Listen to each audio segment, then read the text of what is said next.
How is it going, ladies and gentlemen? This is Zimzilla on Zimcast 120. As you can probably hear, I sound absolutely awful. I don't feel as bad as I have for the past couple of days. But you know what I love more than anything else? It's the fact that whenever I get like a bunch of days off, I think to myself, this is awesome. I'm going to be able to get some work done on the channel, focus in on some writing, reviewing, all the things I really want to do on days off. Is when it's inevitably almost always when I get sick. I know it's the time for everything, but like, come on. It just feels deliberate at this point. Like, God is like, I will smite you with sickness so that you cannot be productive. Like, literally about to cough right here. Give me 1 second, guys. No, literally. I love it every single time. But anyways, I thank you all for stopping by. Of course, already in the chat here, Atomic Convoy.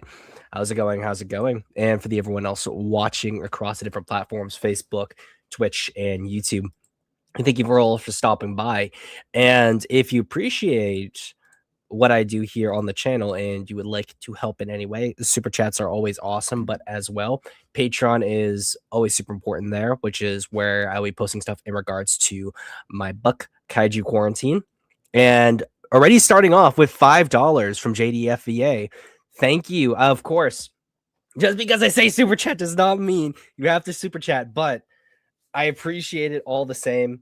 Everything that any super chat stuff just goes back into the channel, and the quicker things I get super chats and stuff, it just means that ultimately what happens at the end of the month, it's a larger quantity of finances I can put into working on the channel. So I thank you for that, JDFVA. Speaking of which, I have been listening to some of your stuff while I was up there. I do have some thoughts I'm going to share with you when I have the time to. So thank you for that. But I do want to start off with the stream submissions really quickly. Only reason why I say that is because I do not want to take up too much of my guest's time, because like me, he is also an old man and has work tomorrow as well. So I will not keep him too long, but let us begin, shall we?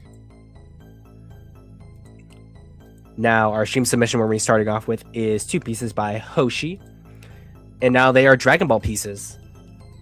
One is a colorized Goku, and the other is a colorized Vegeta, which is spelled Vegeta, based on the actual Japanese spelling. Now, I like this design for Vegeta as a Earth-based design. I think like I miss the Saiyan bits, but it is super cool that you have this design here. And I think that compared to the Gohan design we saw last stream, I think that overall the face captures what makes Vegeta Vegeta. If anything, the shorter hair is very GT inspired. And with the Goku design, it's like almost Western Goku, because he's got the Thunder Chad jawline here, which is cool. And his build just a lot bigger, almost similar to early Z Goku here with how built he is. And next is a piece by Atomic Convoy. This is his Yamato no Orochi for the Monsterverse, which obviously you can see with Outpost 91 in Mount Fuji. And I have to say, I really like this design. I feel like I had seen someone else do a similar kind of inspiration for Orochi with a shell here, and then out is sprouting the different heads and the like. But for what it is, I like it, my man. I like the color choice. I like this a little bit here. I think if anything, if you tighten up the tail here and give it and make it more almost like an anemone, I think that would add perfectly here. I think also making this bit here shell so that this is popping out of the shell as well would be cool. But like, or another thing you could do is as like the bits kind of descend into the shell, you can have this part be sort of what covers up the shell whenever it's being more defensive. But I like the whole design overall, and I think that if we're ever going to see Orochi, I wouldn't want to just see like a classic interpretation of Orochi, because I think that the Monsterverse, at least with its original titans, has strayed away from that. I know Orochi is a mythical creature rather than like a quote unquote Toho monster, even though he's appeared in several Toho films at this point. But I would like to see if they ever, which they probably won't, unfortunately, introduce Orochi, that I'd like to see a design that strays away from the Toho depictions. But that's it for the stream submissions. I know that like if there was more, I would post more, but ultimately this is a nice little short stream submissions here. And without further ado, let us pause the music and introduce our guest. It is the Lizard King Productions himself. How's it going? It's going. Like you, I'm recovering from being out of the office for 2 days. I haven't been feeling all that well. Yeah, the weird thing was that, like, I was supposed to do work yesterday, but with all the snow and stuff that happened in my area, I got the day off, which was good for me because really, whatever this is, just like kick the crap out of me for that. Like that whole day. I'm feeling so much better than I was yesterday, but still, it's like it's really weird. And I just hate it every time. Like I have significant time off, like not asking for it in particular, but just I get days off, and I'm like, I have so much time to work on my art, and then life's like, no. Yeah, it's been kind of the same. Mm-hmm.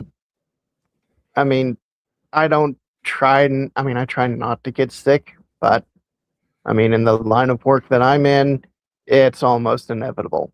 Oh no, like I try not to as well, but I'm around so many like just children and stuff, like not like intentionally or not, they're just coughing and sneezing on everything. And you wash your hands as much as you can, you try, but in a lot of cases you're still always gonna run into some kind of issue.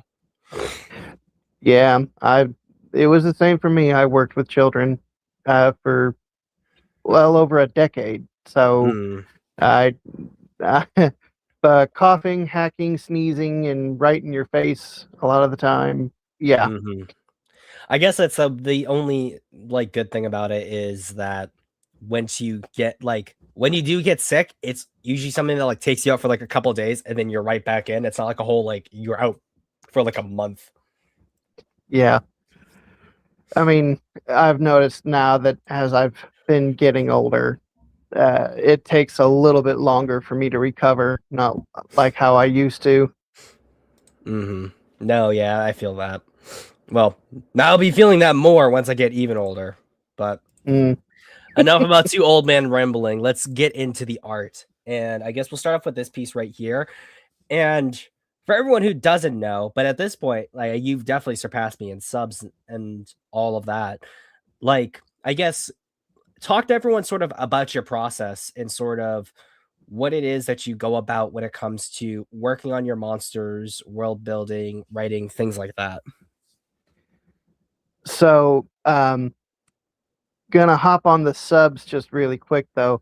That was more of a fluke that I never intended for my channel to even begin to get there. That was all thanks to one video that I was like, well, I'm not going to put a whole lot of effort into it. It's just going to be me writing this stuff out, showing people my artwork. Yeah, there's probably going to be some people who will like it, but probably a whole bunch of other people who won't. Literally, and I mean literally overnight, my channel exploded, and I was about knocked to the floor by the fact that it's like, wait. I thought people weren't going to like this. Lo and behold, when they you got did. knocked to the floor, was it like, did you get like hip replacement surgery and the like for this? Well, I know I'm in line for a knee replacement surgery soon, so I guess that counts. There you go. Old military injuries acting up there. Oof. I hear But you there. But talking about the process, for me, it boils down to what I want to see. I mean, I've watched many of your videos on world building, things to avoid, things to lean into. I think there was also another video you did about, I think it was like on OC Kaiju that yeah, everybody, has that. It's the same silhouette. It's out of Godzilla's silhouette. As long as you can, make it to where, I mean, I don't remember exactly how it went, but that video did um, basically make me try to get away from the shadow of the kaiju who started it all, even though you can't really truly escape it, but you can do your best. Yeah. And so that's what I've been trying to do with the world that I've been working meticulously on, is trying to make it to where my kaiju are animals. Now, not to the sense of, well, they're just animals, they don't have a personality. No, they have a personality. They do have, I guess you could call it a human quality to them, but they're still animals. I mean, I've had a whole bunch of people ask me so many different things, and their thought processes on it, or not really thought processes, uh, what they would hope to see, and it's like, I'm sorry to disappoint you, but this isn't going to be what you are hoping it's going to be. Um, I mean, I guess you could say it's very basic, very bland. Um, However, I'm in the process of being able to finally explain the world a lot more in a King Tyrannus analysis video. Um, because this picture that you have up was the last picture that I wanted to have made for that video specifically. Because I dive into the actual analysis of King Tyrannus, but it also gives light to the other kaiju that exist in this world. Mm-hmm. Um, for instance, I've had many people ask, okay, so we see pictures of your kaiju standing. It's like, so do they stand all the time? No, they don't. What you see is just a still in a moment. Um, like in this picture, you're seeing King Tyrannus on all fours, but he's coming out of the ground. He's gonna be on all fours because he's burrowing. All my kaiju have a neutral stance, which is all fours, just like any reptile that you come across. But unlike the reptiles of the real world, where yes, they can stand, but for a very short period of time, because they're either getting ready to brawl against an opponent, or they're trying to intimidate another rival, or intimidate um, a potential predator and trying to make themselves look big. My kaiju have a mutation that is specific to them. Um, and it will be explained further in the video, I assure you. Um, but if you look at a lizard's hips, and just like every living thing that has an endoskeleton, uh, they have a socket that the femur sits in. That's where, that's simple anatomy. That's what helps the legs move back and forth and split and stretch. That socket keeps the leg there. My kaiju have 4 sets of sockets in their hips. And there is a bridge that connects the sockets together so that when they're on all fours, it slides into that socket that allows them to be in their neutral position. But they have the adaptation to slide that that femoral bone up into the neck socket that allows them to be upright. So imagine that our sockets in our hips have a certain location that gives us the capability of being upright. Lizards, on the other hand, their hips are designed and the socket is designed to where the legs are sprawled out, while ours are directly underneath.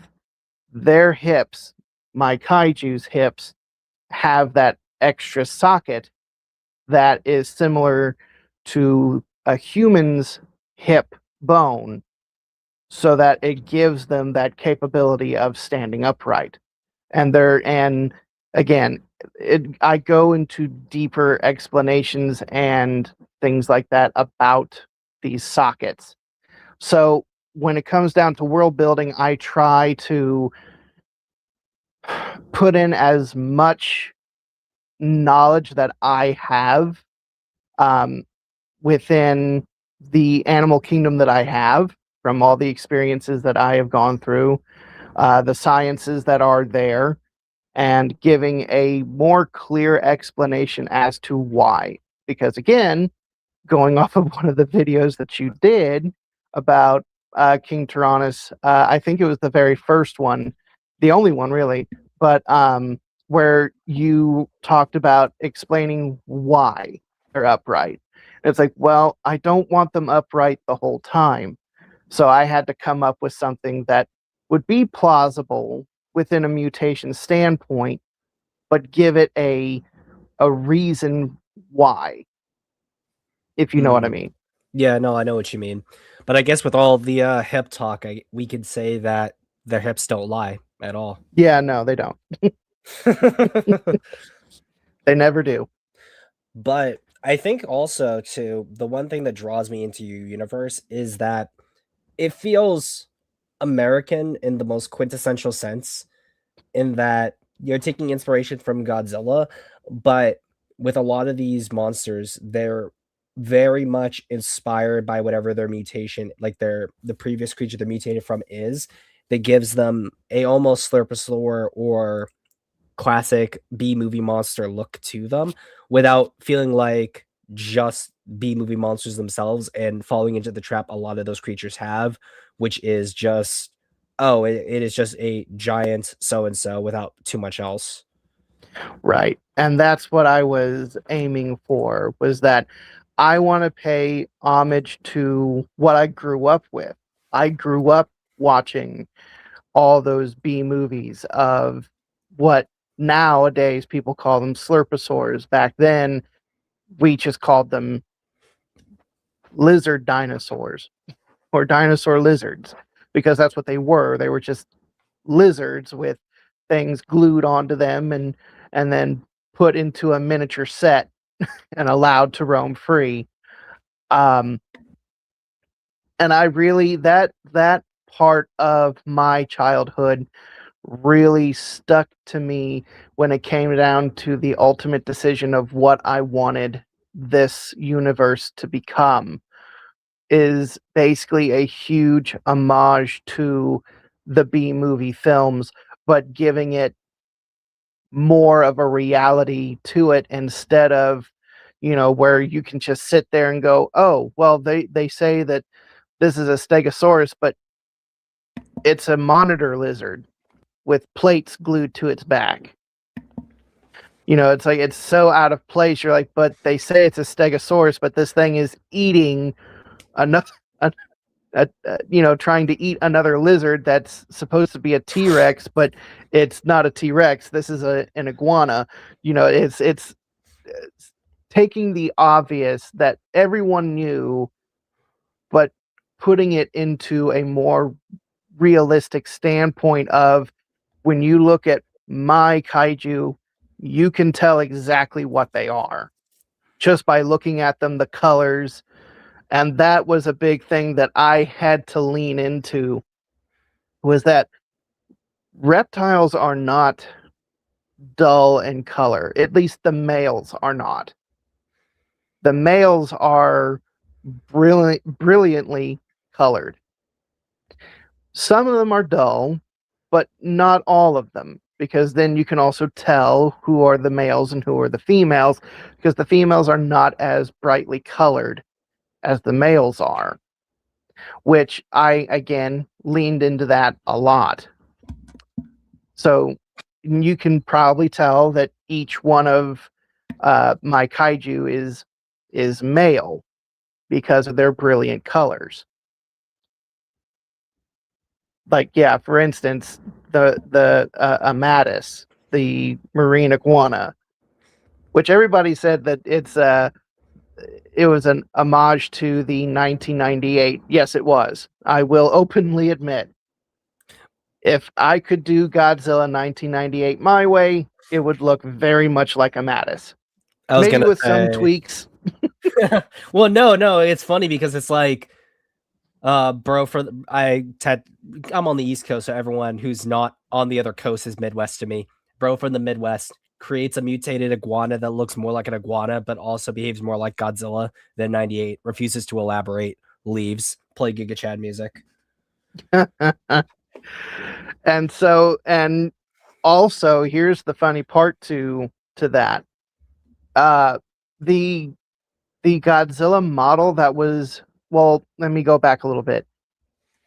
For many people in the Godzilla fandom know that I think it was Stan Winston who was was originally supposed to do that Godzilla film, and he had a totally different design, which was going to be more closer to what a classic Godzilla would look like.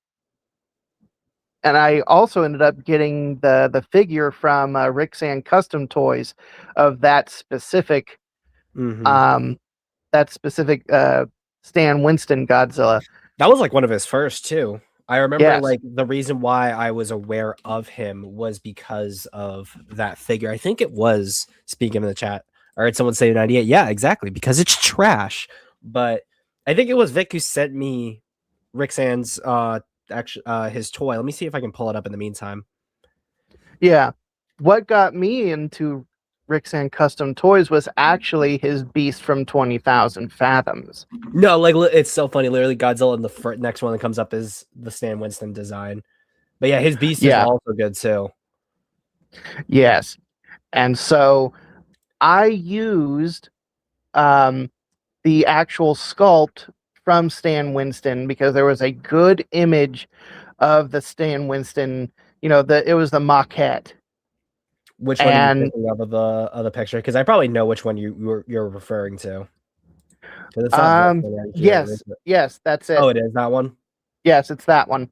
Gotcha. It's the bigger one in the back because I really liked how the the the overall look was, and it's like, if I'm going to do a marine iguana, which was a basis for the 1998, well, why not have the marine iguana pay more homage to the Stan Winston that we never got? Mm-hmm. And so I took that model and I basically drew over it. Oh, there you go. Okay. So if you can see it, you can see it.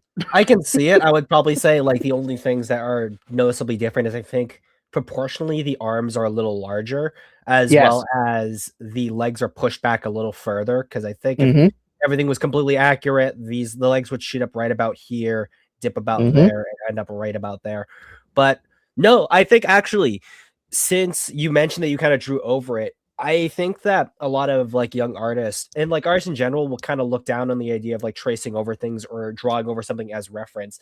Like, could you give me your philosophy on that? I can also give mine as well. Yeah. I think that it is a useful tool, but it should not be something that you completely rely on, because if you don't have No. something to draw over, it will ultimately like hurt you as an artist. Right. And so my thought is that I use and I do that only for a short amount of time. If I like the body plan, I will trace out the body plan. I won't go down to the nitty gritty. If I like the positioning of how a certain thing is set up, I will just draw out the like a rough like circle sketch of the position that they're in, and then modify what I want to modify, and I take the picture out because I no longer need it. And so once I do that, I then throw everything else that I want into it. So there's nothing wrong with using something as a basis, but not heavily relying on it and just doing like minor little detail changes. Yeah. Because that's kind of like, you know, how a kid does his homework, and the other kid's like, well, I didn't do my homework. And he's like, okay, well, you can copy mine, but you just change the answers ever so slightly so Don't that, make it you know, obvious. Yeah. yeah, don't make it obvious. You know, that it's that kind of mentality I don't like doing, because it's like, well, no, I like this certain way that this looks. I want to be able to make it that way as well, but I'm going to do it my way. And so again, like with the Stan Winston Godzilla, as you saw, yeah, you can tell now that there is a similarity, but the forelimbs are longer, the hind limbs are shorter, the neck is longer, actually shorter, because I shortened it, because on the Stan Winston model, the neck was actually rather long, and it's like, I don't need it that long. Yeah. And also the tail, well, it's a crocodilian tail. Well, this is an iguana tail. But then I started adding the marine iguana aspect to it all. I never kept the head. I added everything that I wanted to it. So my thoughts on it is that you can use it, but don't heavily lean on it to where you're even getting the details and basically almost making a one-for-one copy. If you're able to artistically use what you can, but you make it better in your own mind, and it's not an exact one-for-one copy, then you're fine. But if you're just going to trace over it and then just paint it a different color and say, well, look what I did, you just copied and pasted basically and just swapped out colors, or you made a small minor change here or a tiny change there. That's basically stealing at that point. No, yeah, that's definitely true. And I think that, like, how Vic says it right here is best. I personally tend not to trace unless I'm trying to practice my muscle memory or muscle memory of shapes. I think that's also true as well. I think that learning muscle memory is important too, and tracing helps in that sense as well. But I also think too, like, tracing over things will help you find what it is that you like and what you don't like, and then from there, moving out of the tracing into muscle memory until finally you sit around something that you enjoy, to where you can do it of your own accord without like having to like look to someone else's artwork to get the results that you want. Exactly. And here's the other thing. For King Tyrannus, I actually traced over my own sculpt. Well, yeah, that's the funny thing too, is like people will be like, oh, isn't this traced? That's like, I traced over my own work that wasn't traced. What are you gonna do, buddy? Right. Because I was making a maquette of King Tyrannus, and I really liked the body plan that I had in the clay form. And I was like, well, I want that on the paper, because it wasn't that on the paper. What I was originally doing on paper. Like, actually, I was about to say, don't you hate that when, like, you're doing it from a different medium, like clay, or you're just sketching around, and you get, like, that perfect angle, the perfect, like, silhouette that you want, and then you're trying to replicate it again somewhere else, and you can't, and it frustrates you to no end? You're like, I did it once before. Let me do it again. Why is this so hard? Yes. And so that's why the very, very, very first digital drawing of King Tyrannus was of the sculpt that I was working on, that I never finished, by the way. I never finished it, sadly. But the images still lived on, and I actually used it for another kaiju of mine, uh, Sarmalis, the common Chuckwalla lizard. It's just a different angle of that Mm. sculpt, because looking at the common Chuckwalla and looking at the Eurymastix lizard, they both do share a similar body plan. And so, with that similar body plan, it's like, well, why not? So I did it. And no one was ever the wiser until now. So I'm giving away all my secrets. Santa's revealing his secrets to his workshop. Yes. But there was one Also, design I wanted to talk about. Actually, I'll let you yeah. finish. No. What? This design right here, because he's definitely, let me move it there so we get a little better shot of him. Like, I know there's another kaiju that have a similar-ish in terms of the multiple arms and legs. I just wanted to go into your thoughts like about this specific branching off brand of your kaiju, since a lot of them do fall into that Slurposaur trend, but then there's this other group that are similar, but they clearly have these multiple heads, multiple tails. And as someone who I've wanted to introduce multiple headed creatures into my world, and I don't want to go just the purely it's a mutation because of like biology. I just want to hear like your thoughts as you've gone through like these designs and sort of where you've come to now. So, for him, Triceran, I believe I named him because the scientific name is though for the Jackson chameleon, it's Tricera something. Anyway, I go off of the Latin names and I make names out of them. I went off of real world because, believe it or not, there have been many, many cases of breeders who breed chameleons and snakes, and they end up with eggs that are fertilized that end up having two heads. And you can find that on Google, on the internet, anywhere. You can find lizards and snakes that are born with two heads. So that's a genetic mutation that is a real mutation, not the the sci-fi exploding into a giant skyscraper tall thing. That it's like, this is a true mutation that happens in our world. Now, some of those reptiles do manage to live for a few years. They don't live for the whole lifespan that is expected out of that species, but they do manage to live for a few years. But due to complications and things like that, either one of the heads die or the actual animal dies.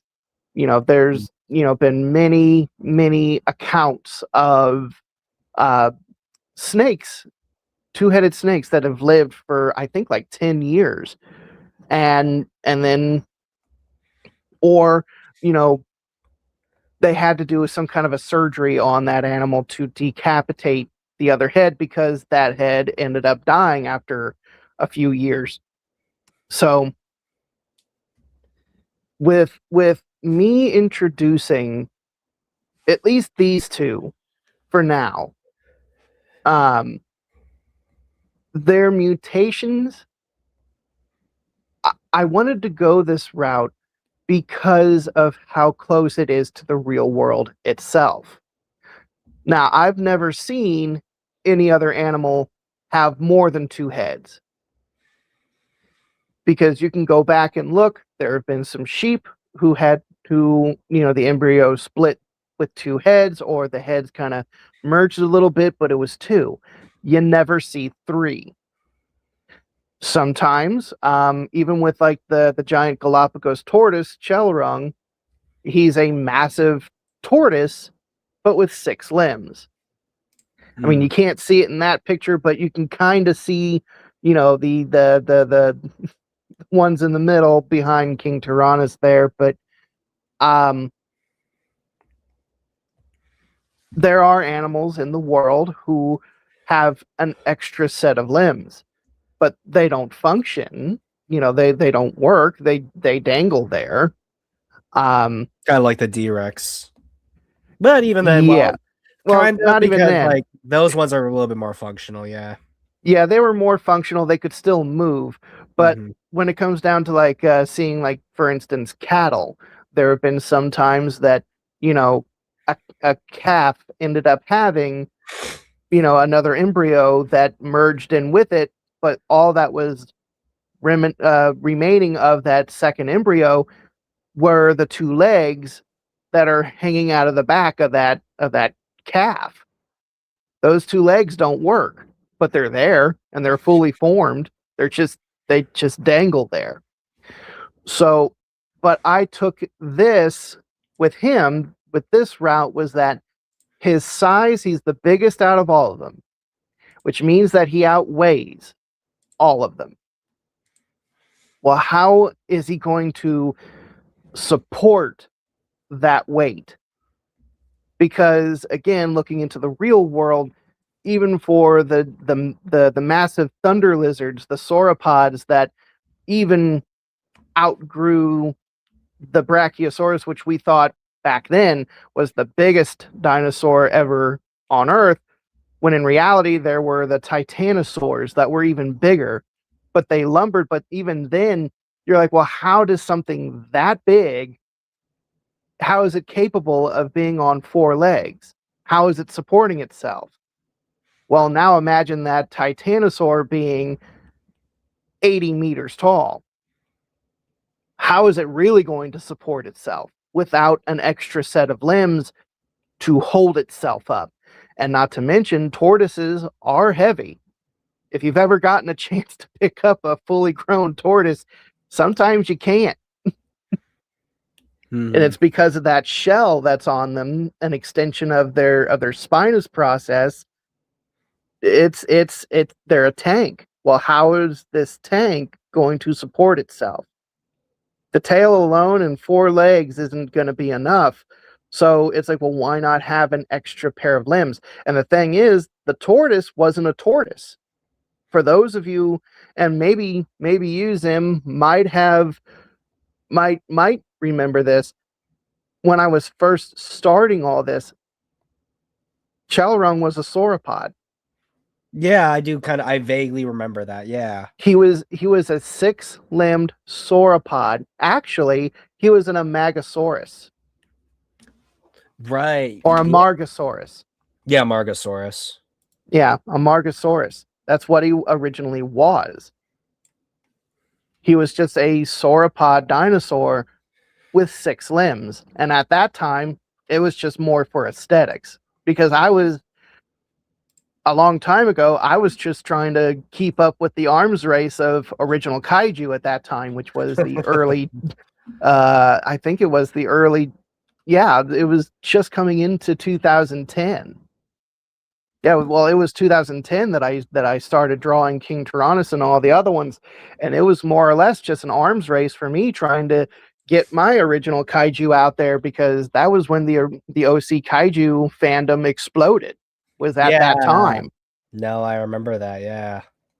And so it's like, well, I wanted to add my own. I wanted to leave a mark. And so I was trying everything that I could to make the most outlandish kaiju that you could possibly imagine that would make people want to go, what in the name of God is that? Mhm. And so, and I really liked the design, but as I kept changing the world and kept changing things, it's like, well, how am I going to explain a sauropod in modern day? How am I going to do this? And I tried at first thinking about the route of, making it a Mokele Mamembe, Mhm. the sauropod that's in Africa, the cryptid.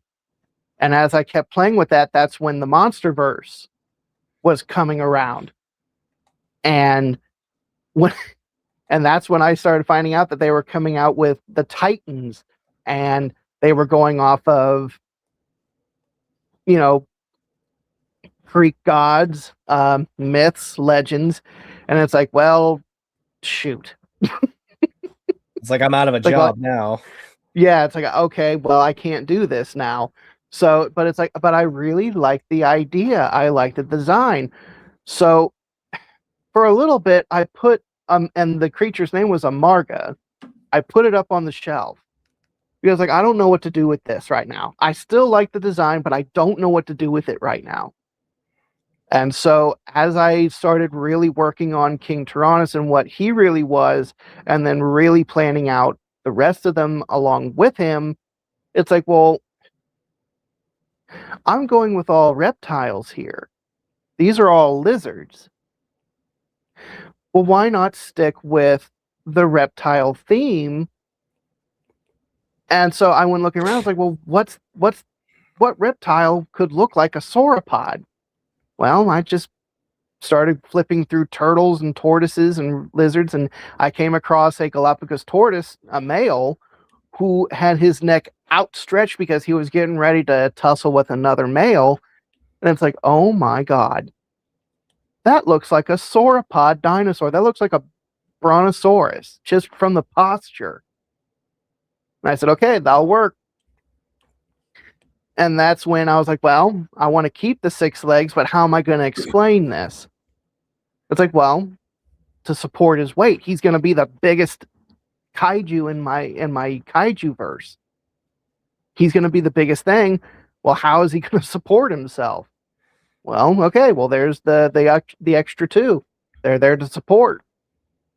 Because he can't, and he's the only kaiju who cannot go up into a 2-legged stance. He cannot.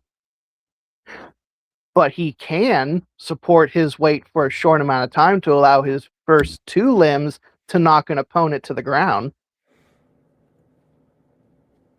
No, like, I think that, like, overall, that should be a very inspiring thing for new creatives, because I've definitely been in the same boat as well, where there's a certain idea that you like, but then ultimately, whether because of someone else, like, in, like, the mainstream designing something, or just sort of the design falling out of your favor, that you kind of shelve it and then ultimately bring it back in a way that is more visually satisfying, but also more cohesive with the world you're trying to make. Because it would be cool if it was a living dinosaur, but I think that overall, not only were you able to find a solution that visually kept everything consistent, but also really fits in with the world, but also diversifies the creatures that you have, like, inhabiting the universe. I think, like, since we're on the topic of, like, reptiles and the like, are you going to be introducing any snakes at all? Because I noticed snakes and crocodilians as a whole seem to be the big ones that are, at least out of the roster that you showed me, kind of missing. Yeah. And the dog agrees with me. Yes. Sorry. No, you're good. She's seeing her reflection in the back window. You're good. If you also remember, there was a time that I did have a saltwater crocodile, Dilus. Yeah, I was trying, like, I was looking for it on your DeviantArt as well earlier. I didn't see it, or I might have just passed over it. I took him down because I replaced him. I replaced him with the caiman lizard. Oh, never mind. What? It's second. I'm not sure why I did that. There we go. Perfect. Yep. Now, the caiman lizard took on a lot of his attributes because, again, why I changed it was because crocodiles, alligators, all of them, they're massive. And if I'm going to try to explain, because at first Dilus was about the same size as King Tyrannus, but that was when I had them being like, 100-something meters tall and, all that fun stuff. Mm-hmm. It's like, well, he's a crocodile. So he'd naturally just be bigger, yeah. He would be bigger. And it's like, but not just bigger. I mean, bigger in like all caps. Mm-hmm. I mean, even bigger than the tortoise. And the tortoise is already huge. And so it's like, well, this isn't going to work too well. It's like, well, and so I sat there and I pondered. It's like, but I really like his design, but he's just but for me trying to go in the route that I was going, he's gonna be like the King Ghidorah of it all, where he's just so freakishly huge that he's a world-ending threat. It's like, and it's gonna take all of them and then some to just come after this guy, and it's like, how am I going to explain this? So I went back to the lizard side of the reptile kingdom, and it's like, well, there's plenty of lizards who take after, the crocodilian side of things. Like, again, like with the caiman lizard, or I think it's like the alligator skink, or the the alligator skink, the alligator skink. I mean, there's so many that kind of take on that image, and so it's like, well, why not just have the caiman lizard? Now, if you look at the caiman lizard, he's also got 6 limbs. But if you noticed, the other 2 pairs are up on his shoulders. And that is more of a hallmark and reminiscent to the genuine mutations of animals who have the extra limb mutation, where it just hangs there. Now, these arms don't hang there. They actually help this thing swim. Because if you look close, they're completely webbed, like a flipper. There's no gap in between the digits. Yeah, like right there, you can kind of see where the webbing would be, as well as that darker shade right there. Yeah, as well as the claws are also different too, where these are definitely more curved, while this is more blunt. They're more blunt. They're there to basically be the wings, because this creature's name, the scientific name, is Draconius something. I got to go back and look again. But I wanted to lean into that. It's like, well, a dragon. Well, dragons have wings. They're a 6-limbed. While the Western dragon is a 6-limbed creature. It's like, well, what if I can play with that a little bit here, where they tuck away, they do nothing while it's on land. But in the water, they're basically the rudders on a ship to allow it to change directions while swimming. Because if you look at lizards and crocodiles who swim, what do they do with their limbs? They tuck them to their side. Their tail is their rudder, and they swing it back and forth. They will put an arm out to kind of change direction where they're going in the water column.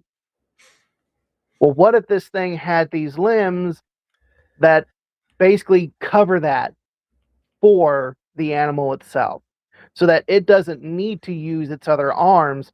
It already has 2 that are working on that allow it to rise and fall in the water column while it's swimming. No, like that is really nice, because I think that your universe would work well with the idea of dragons, but in like a very mundane sort of way. And I think that like just introducing like a lizard, that like a flying dragon or something, like the lizard itself with more draconic like features would work, but I don't think it fits as well thematically as something like this, where it creates the illusion of a dragon without having the hallmarks of a dragon, and if anything, fits the world even better. I'm already you jumped the gun. Shame on you. Well, I mean, well, look at this. I always jump the gun. I own a SIG, so it just goes off when it pleases. Well, there you go. Welcome to the club. Trust me, SIGs are fun, no, but they are not good. But there already is a Draconis lizard in the universe. I just haven't gotten to him yet. But he's in a different class of kaiju, because my kaiju come in 2 classes. And that that will be explained in a much deeper sense in this analysis video that will be coming out. And I don't know when it will, because I've been so busy lately. But Hmm. I mean, I'm working on the script for it now. But there is one, but it takes on the persona of Varan. Ooh, okay. Yes, but it still looks like a Draconis lizard. But it's not as big as the other kaiju, because the these main kaiju, who we've been kind of scrolling through, their class, um, they are the Olympi Grands. And again, I'll kind of explain it. And you kind of did kind of touch on it a little bit in that analysis video you did of King Tyrannus, and you kind of were like, well, explain that. It's like, okay, well, I'm going to explain it. um, because and I can say that I had this idea long before the MonsterVerse even decided to come out. I was going with Greek mythology, but not in the lines of Titans. I was going with the Greek gods, because in Greek mythology there were the 12, the pantheon, the 12 major gods.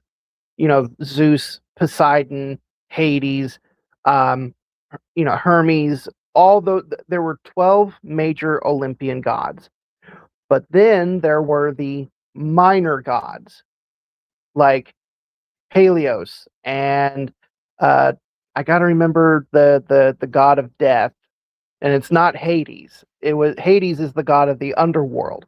There was a minor god. Thanatos. Yeah, thank you, Thanatos.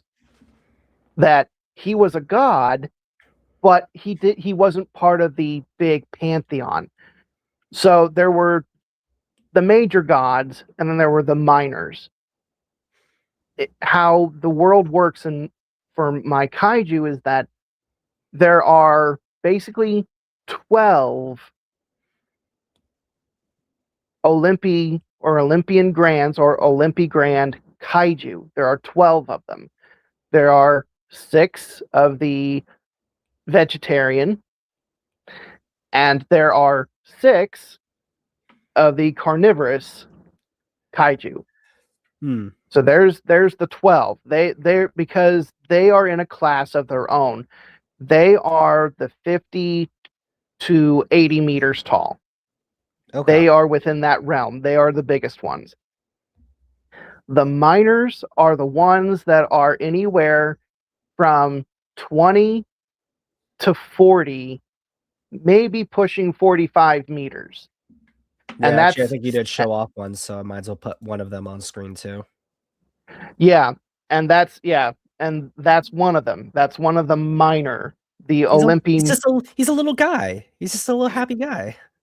Yes, but he's a devourer of men. I am little, but I am the devourer of men. Well, yeah, because what do sandfish eat? I have bugs. They eat bugs. They eat ants. Well, what are ants? He is ironically the cutest looking out of these guys, but yeah, he is the most directly dangerous, which is so funny. Yes, and it's the minors that humanity actually has to worry about, because they're the ones that are smaller, but they are more of a threat to humanity than the majors. Even though the majors, yeah, they cause the most destruction, but they're not going out of their way to eat humanity. Yeah. Not even the major carnivorous kaiju. They're not going out of their way. If they eat people, they do, but they're not a main sustenance. I think that'll be something super interesting for you to write about, or at least as a short story, is having the governments in your world sort of discuss this dichotomy and focus on where should our resources go in terms of stopping these creatures. Should we focus more on the larger threats that destroy infrastructure and property more, or should we focus more on the creatures that will directly eat humans and result in a more emotionally distressing loss for people? Right. And so and I've been working on those. Not really short stories, but what would you call them? Lore I blurbs. get, yeah, something like that. Because how the majors work, they have territories, just like any living animal, and including in the MonsterVerse and a lot of other people's kaiju universes, that their kaiju have territories. That's animalistic. Every animal has a territory. It depends upon the territory that the miner enters, that if they are made if their presence is made aware, like if they're able to get in and get out unbeknownst, then yeah, that's something more or less like the military has to try to deal with. But if the kaiju who is running the territory or patrolling the territory finds that a miner has shown up in their territory, it becomes almost an all-out war. Basically, the miner tries to escape, but they do have their own abilities as well. They can fend for themselves if they can try to fight for it. Sometimes they do, sometimes they don't, and that's what I've been putting into into my little stories here and there. Is that, like, for instance, with these two, they're both burrowers, but one can swim through the ground like a fish. The other one has to use its claws. King Tyrannus has the advantage above ground. Below it, he wouldn't have much of a chance because of either getting a hold of it or trying to fend himself against it, because the sandfish can fly, can literally swim through sand. Well, I give him the ability to even swim through the ground because, for story. But I mean, the it's still it still works because there is sand and dirt. So As I well mean, as also just generally with his size, you'd think that he'd have the muscle power to just sort of swim through everything based on that alone. right, and again, based on its biology, it it it can glide through it. Like there's no for the real lizard, there's no friction against its scales because of how they're designed, they're set up, that it basically can dive into the sand and push its way through it and not meet any resistance. Well, it's the same here. Whereas with King Tyrannus, as you can see, he has some spikes on his back. He has spikes on his shoulders. I mean, they're not huge to where they would be in the way, but there's resistance there. His scales are hard and they're tough, just like the little guy's is too, but they're not designed to slide through the earth. So again, it just depends upon where the battle is taking place. If it's above ground, the little guy has no chance. But if it's below ground, then the little guy has a chance of at least beating King Tyrannus at his own game. So again, I give fair play to the environment. It's not like, oh, well, King Tyrannus can beat everybody, that's why he's king. He's king because he, and I explain it a little bit in the video, or I will be explaining it in the video. He gained that title because he keeps order with the vegetarian kaiju. Yes, they all tussle, which that's something that everybody's been asking. Oh, well, are they good buddies? Are they friends? Okay, well, if you look at Dronus, the rhinoceros iguana, he's blind in one eye. Which I think you can see it in that picture. I know you can see it in that picture. It is him on that, actually. What about this one? Might be. Oh no, the other one that you showed me is him on his good eye. So that is his. Yeah, that's his good eye. This is his bad eye. Well, if you take a look and you zoom in, there's claw marks on the side of his face. He didn't do that to himself. That happened because of King Tyrannus. He gouged the side of his face, and that's how he won the battle between the two of them when they first met. Since then, Dronus won't do a full-on assault against King Tyrannus because he knows that he'll end up getting his butt handed to him again. But that doesn't mean that they do not have confrontations. But they have the understanding of, you beat me last time. I have a mutual respect for you. Doesn't mean that I like you, but I have my mutual respect. So that's where I guess my universe differs from like a lot of other Godzilla-esque kind of universes that people make or have made, is that, yeah, Dronus here kind of has that persona of Anguirus or Anguirus or however y'all want to go ahead and call him. Dillo. that damn armadillo. But Dronus is not Anguirus. He doesn't have that personality. He more has the personality of Anguirus in 1955 than he does in any other show or film. Yeah, the very first. Where, yeah, he'll tussle, and they're going to fight, which they normally do. But in the end, though,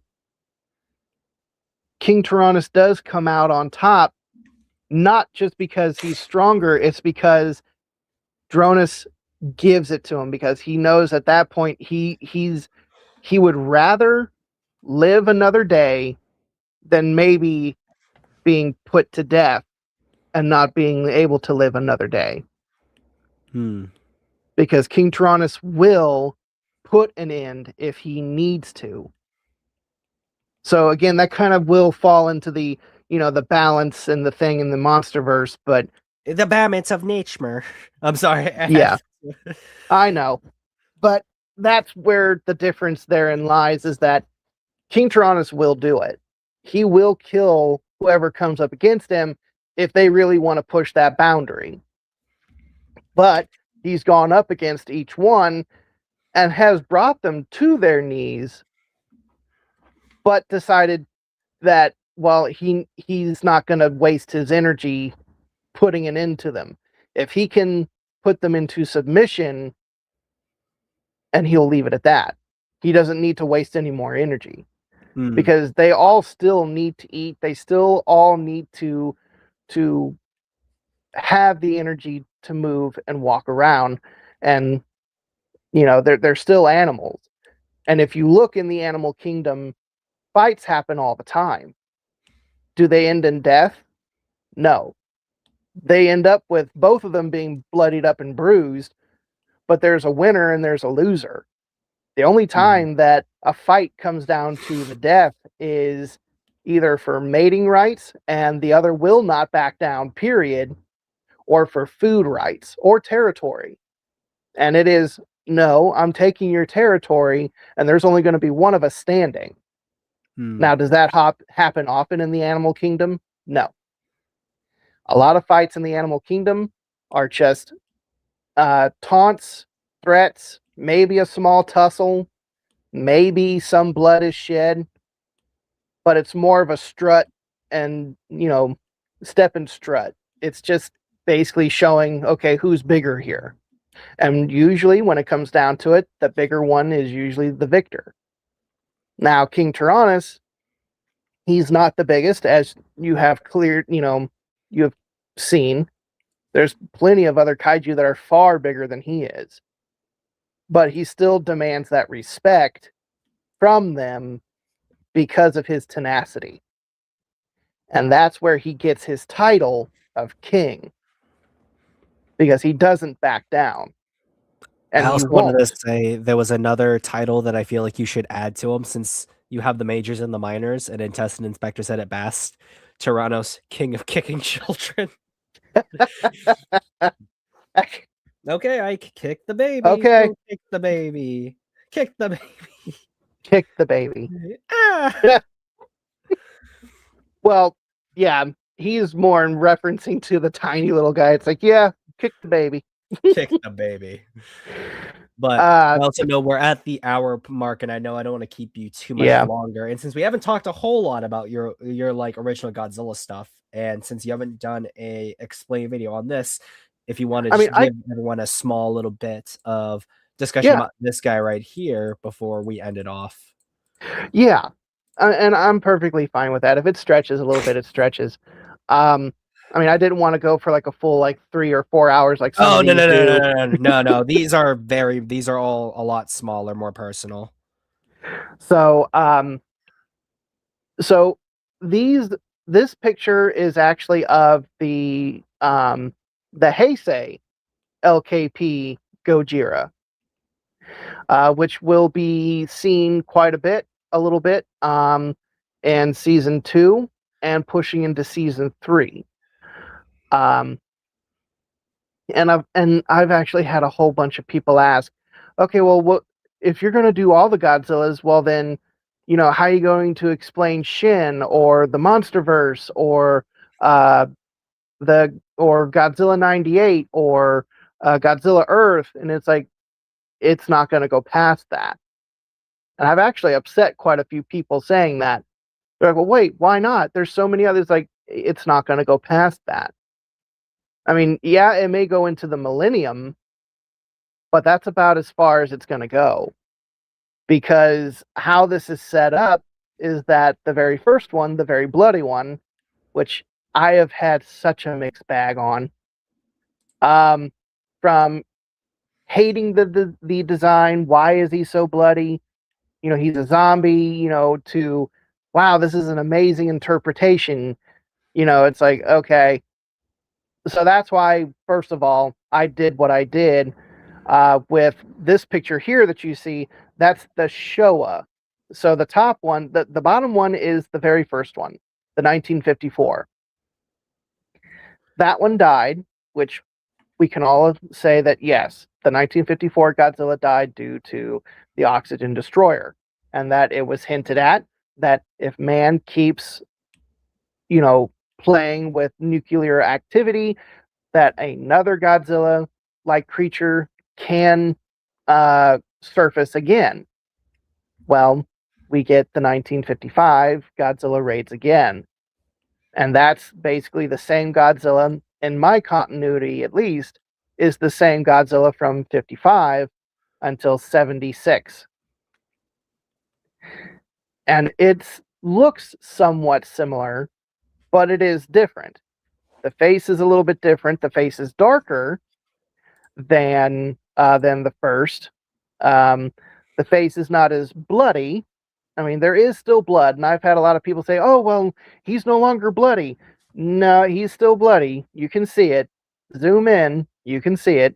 There's a little bit of blood coming out of the gills. There's a little bit of blood coming out of the ears. There's a little bit of blood coming out of the eyes, and the lips are slightly bloody, but they're not as ripped, split, and rotting off like the very first. This one was not hit directly by an atomic bomb like the first. The first one was hit almost directly. And so because of that, it took the full brunt of that atomic bomb, the atomic energy, and it started to melt its skin, but its body also was regenerating really quick. So it was always in a constant stasis of death and regeneration, and its body was basically the in-between of that. This Godzilla is different because it did not have a bomb dropped directly on its head. This Godzillasaurus ended up having nuclear waste, and nuclear tests happen in its territory, and it never left. So its body absorbed the radiation from that, and it became another Godzilla, the Godzilla that we see from 55 to 76, which again in my continuity is the same Godzilla all the way through. But it finally succumbs to the radiation poisoning and it dies in 77. And humanity thought that Godzilla was gone and that, they were trying to keep better track of, um, radiation. But then we get Godzilla Returns in 1984. Well, I had to change this Godzilla again for that one. His brow ridge isn't as big. It's actually more mean and menacing looking, which is this one here, the one in red, and I kind of symbolize that with the with the red from the poster of 84. But his brow ridge is more menacing looking.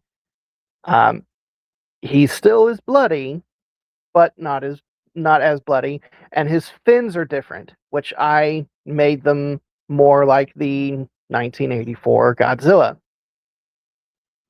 And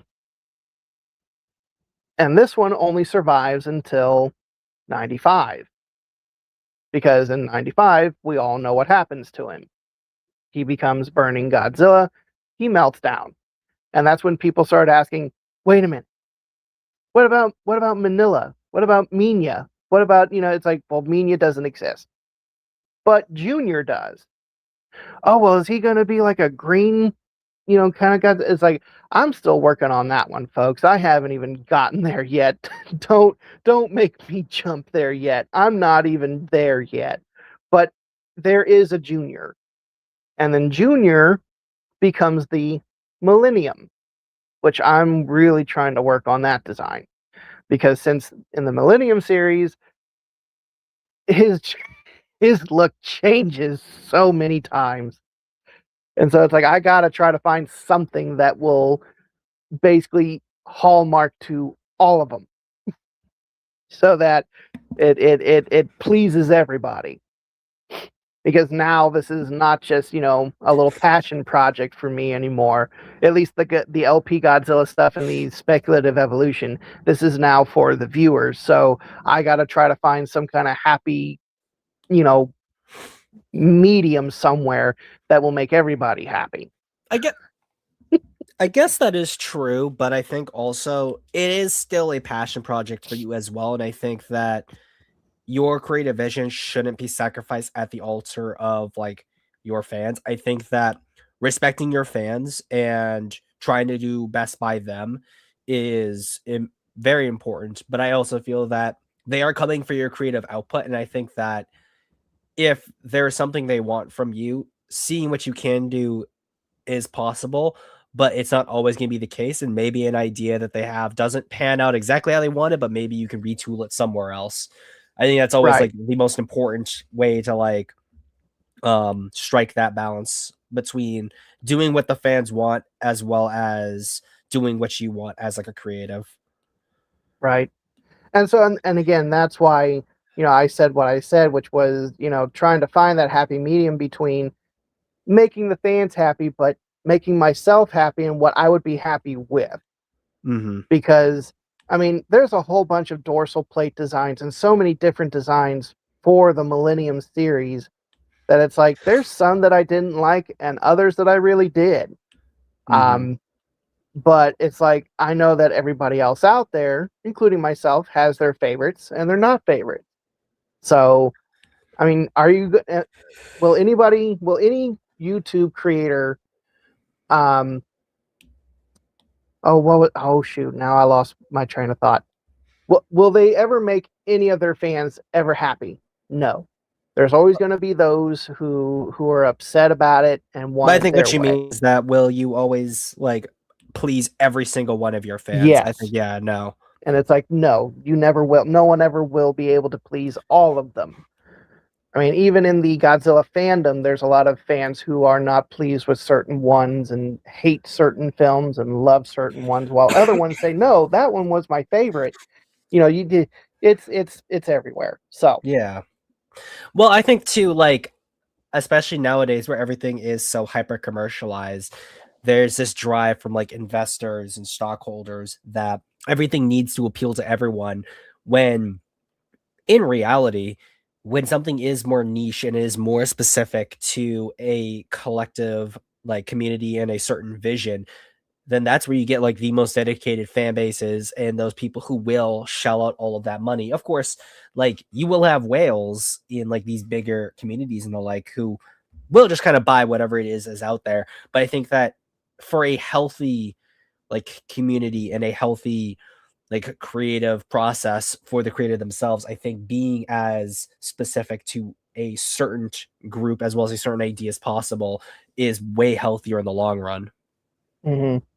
And if anyone who is watching this, who also, you know, is a follower on my YouTube channel, I want everyone who is on my YouTube channel to know that this series that I began is my love note to the genre of kaiju, of Godzilla himself, because I grew up with him. This is basically me saying that this is my love for him, and this is how I see him. This is how I want to see him. But I'm also going to pay homage, great homage, to the originals. I don't know how else to explain it. Like it's your mark on the franchise as a fan. Yes, and I know that there's many fans out there that have their OC Kaiju and they have all these stats, and and nothing against it. Have fun with it. That's what the Godzilla fandom is all about. It's just having fun with it. Just go have fun with it, because it allows you to. I mean, if it wasn't for him, I mean, shoot, the whole film industry wouldn't be what it is now without him. Mm-hmm. So it's like, have fun with it. For me, this is more or less, and it really wasn't even about the YouTube channel. Like I said, that very first video, which was on the Godzilla Sauridae clade, it was just me drawing up, what would a true Godzillasaurus look like? I mean, yeah, we got, 2 renditions of it in the Heisei series. But it's like, but what would, let's go back to what the original thought process was for making the monster. What did oh, and I'm going to butcher the name horribly. You could probably help me out with it. Ichi Tsuburaya, no. Eiji Tsuburaya. Yeah, Tsuburaya, Tanaka, Honda, all of those guys, yeah. Yeah, they all were thinking about it, and they're like, well, at that time, the Stegosaurus had 1 row of plates on its back. The king of the dinosaurs, T-Rex. And, well, the T-Rex has small arms. Well, they couldn't just have a giant monster running around with little T-Rex arms screaming for no good reason. They got to give it some kind of arms. Well, the animal that they knew of was the iguanodon. I mean, try imagine Godzilla with tiny little arms screeching. It's like, no wonder he's mad. He can't scratch the itch on his butt. No, exactly. Or other things. Hints. Other things, yeah. But I'm trying to keep it PG-13, so. That means you get at least 1 F word for the stream, since we're over an hour in. So that's how PG-13 films always work.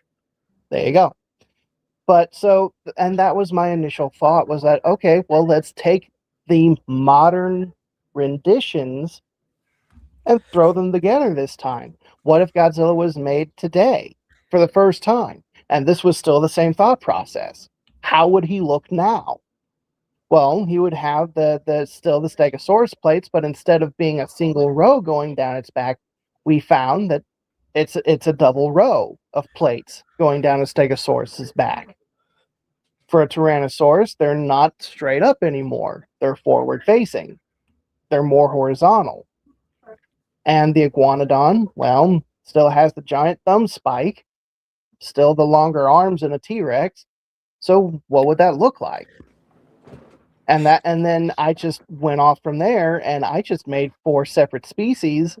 And then it's like, well, you know what? I want to share these with everybody. So when I started really doing my digital artwork, I put them into the digital world. I drew them out by hand, the very first designs.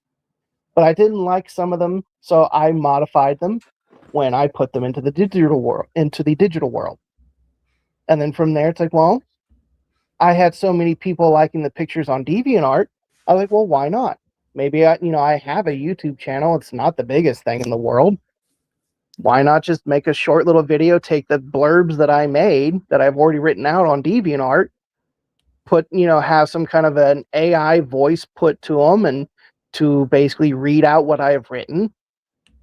I mean, they'll either hate it or they'll love it. And I was leaning more towards the fact that not many people are going to like it because my channel wasn't doing all that great.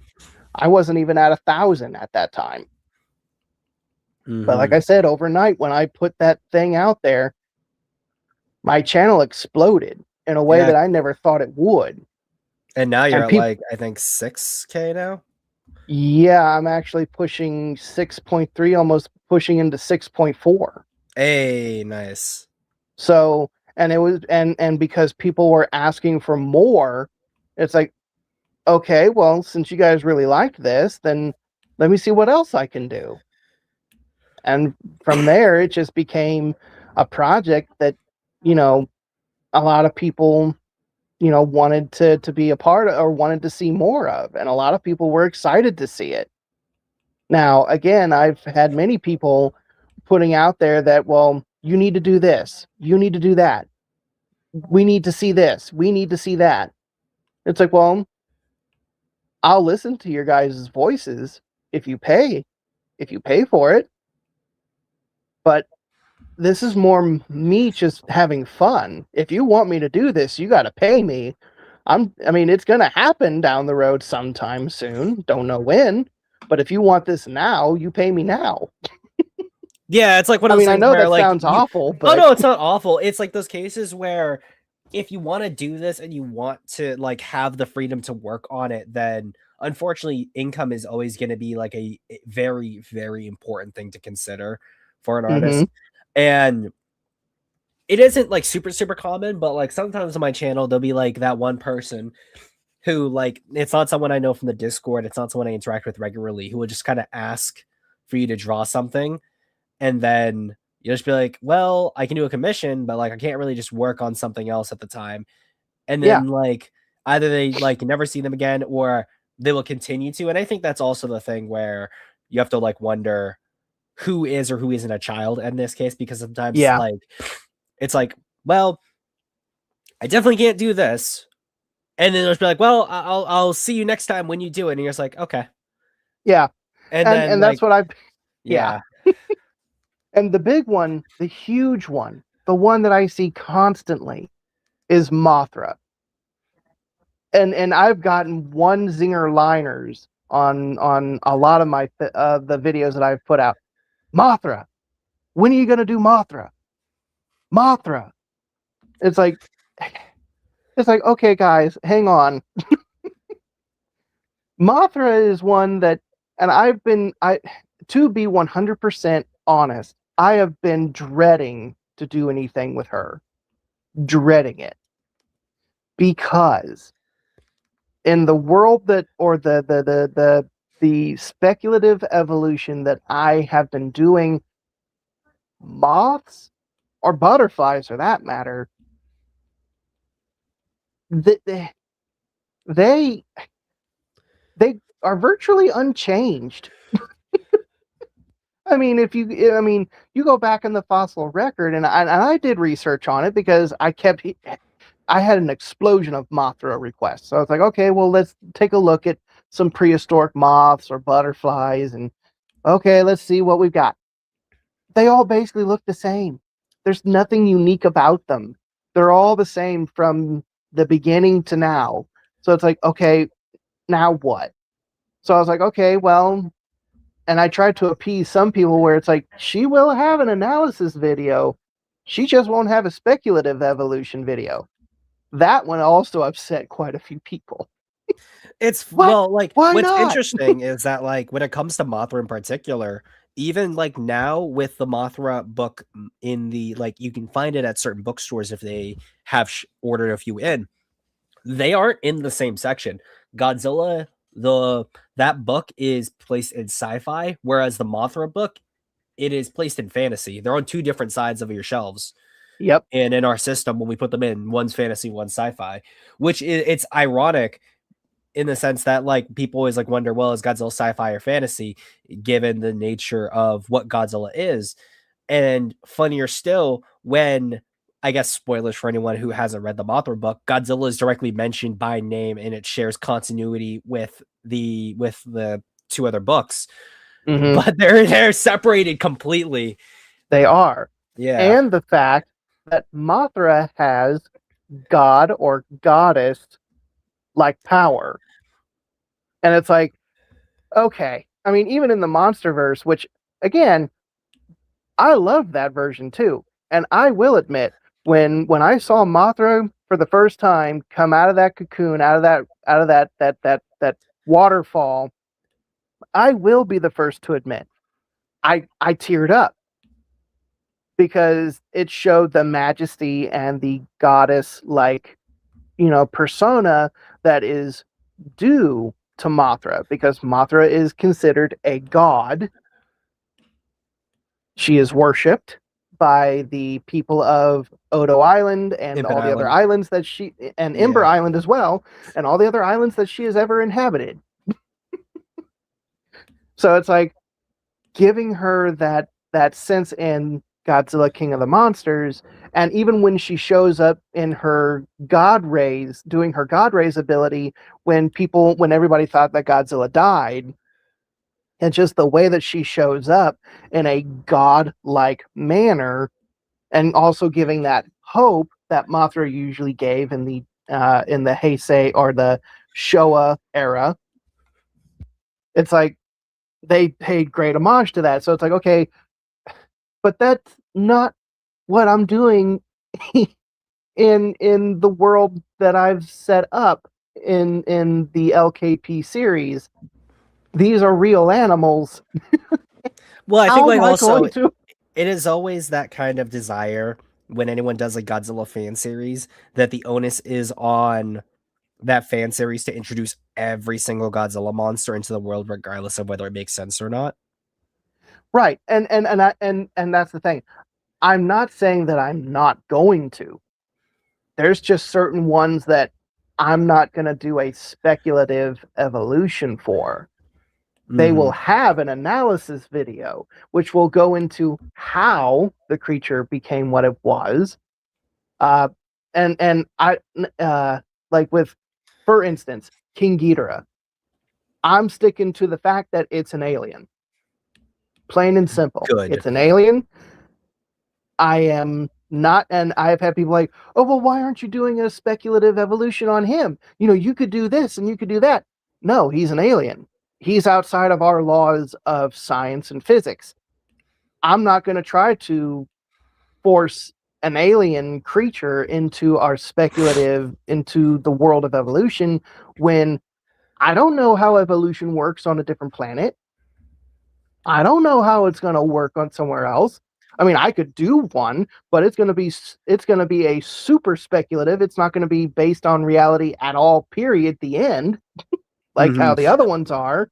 I think like also when you talk about that, and I think this is just my own misgivings about like the Spec Evo community, is that like whenever they deal with like aliens and stuff, because it is Spec Evo, if you are doing an alien, you must create some kind of speculative evolution for the alien because part of the fun of like Spec Evo things is to understand how creature one become or later that species evolves into creature two. And that's fine and good and all, but like every single speculative evolution alien, for the most part that I've seen, are so boring to me because a lot of the appeal when it comes to aliens is the mystery behind them and not knowing everything there is to know about an alien race. And then ultimately, when you get to a point where you know everything about that alien, if you're dealing with a purely material world, then they just sort of become just animals on another planet, which it's fine and stuff. And that if that's the direction you want to go in, that's cool and all, but that's not really why Right. I'm interested in the concept of aliens in fiction, at least for myself. Well, yeah. And my King Ghidorah, however, and this is gonna, for those again who do follow my channel, do listen in on this. King Ghidorah is all of them combined, but not in the way that you think. King Ghidorah is flesh and blood, but he's more than flesh and blood. I know that I didn't give you the picture, but for those of you who have the capability of going like onto DeviantArt or onto YouTube, because I did post the picture that I used in the LKP Gorosaurus video, I showed the teaser image for King Ghidorah. If you're able to zoom in on his head, because I've had a lot of people ask this, well, he looks like a regular Ghidorah. There's nothing special about him. There's something special about him. Look at his face. Look at his eyes. He has no eyeball. None. You look into his sockets. There's galaxies in his sockets. King Ghidorah is a world devourer. He takes in galaxies. Just like, and I took a little bit of that from the Godzilla, the Godzilla Earth series, because I liked the idea that, again, this is a space devil. This thing, and also going off of his first appearance, where he attacked Venus and left Venus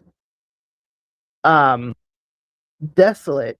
Yeah, if you're able to zoom in if you can, as much as you can. There's suns in there, but when you zoom in more, you can see stars and small galaxies. It was hard for me to really work on it, but I worked on it. Yeah, you can see all the sparkles in the back. It's black. Yeah, there's flesh there, but he's a void on the inside. That's where the gravity, big air quotes there, gravity beams, they come from the void, because the void is gravity-less. Well, coming out of him, there is gravity. Inside him, there's none. That's how something so big is still able to fly, even though his wingspan is so short. He's basically nothingness personified. He is all the Ghidorahs from what they represent, from going from one world to the next, to destroying it because of destroying's sake, to a world devourer, to a creature from another dimension. He is everything. He is all of it, little bits and pieces, all wrapped up into one thing. He is the ultimate threat that LKP Godzilla has to face. And I also again, I respect the fact that you kept Ghidorah's thematic roots and the general design philosophy of the Showa one in mind, because I personally prefer it when Ghidorah has manes and he has the crescent horns and just looks alien but also mystical, because it just complements the story better. And I think with Void Ghidorah, the design is okay, but I think how that is executed doesn't really help in terms of really leveraging the design that is King Ghidorah. Exactly. And I got more of the idea, not from just the, I got to remember the creator's name, but he's on YouTube as well, because apparently he didn't like how Void Ghidorah was put on screen. So he went on ahead and did his own animation, where you get to see the full body King Ghidorah.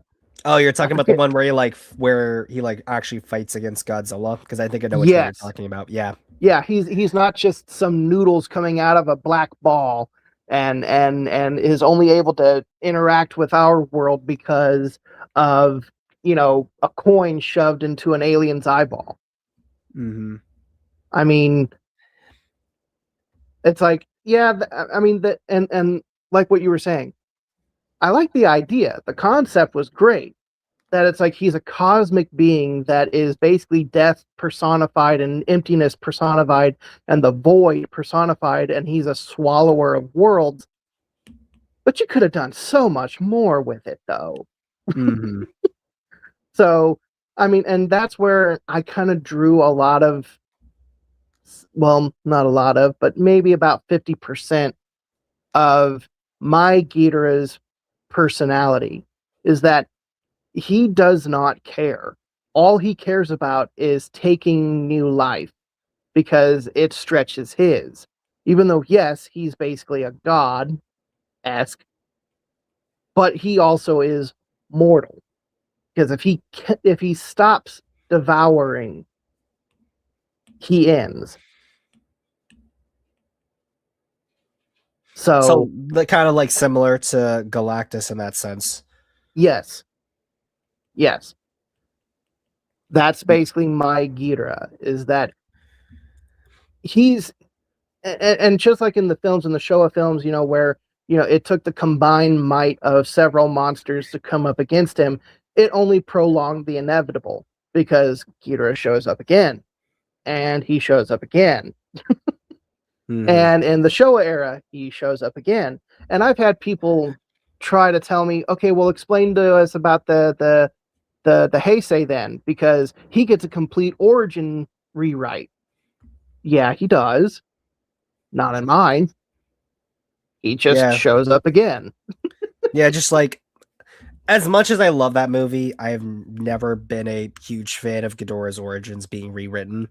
I think like thematically it's interesting that you tie him more into like Godzilla as a character, but I think that is at the expense of like what Ghidorah is supposed to represent as a character too, for the sake of having some symmetry with Godzilla.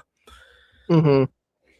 And then ultimately just not executed in the best way possible, even if again I find that movie endlessly entertaining. Oh yeah, and nothing against it. Again, nothing against it because that's when we were also introduced to Godzilla's origin, and it's like, Mm-hmm. and that was our first time actually seeing a Godzillasaurus. It's like, well, shoot, well, there's the actual dinosaur. I remember when I was a kid when it first came over to the States, and it was on VHS, and I asked my mom for that movie, and she got it for me, and and seeing that for the first time, that was when the internet was still rather new. Okay, for all of you younger people out there, the internet wasn't really the internet like it is now.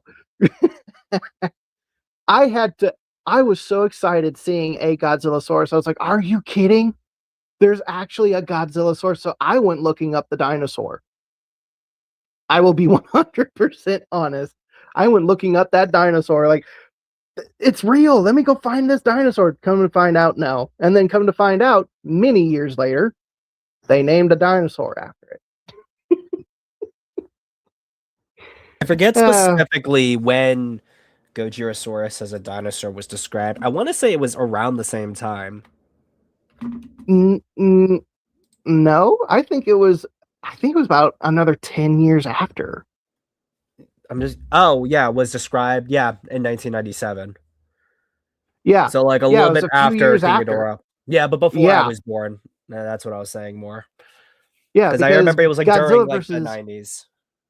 because Godzilla versus uh, King Ghidorah was what, 91? Yeah, 91. Yeah, and so, eh, like You I get a said, Godzilla, you get a dinosaur named after Godzilla a year before the name was tarnished. Uh, yes, the inhumanity of it all. it was.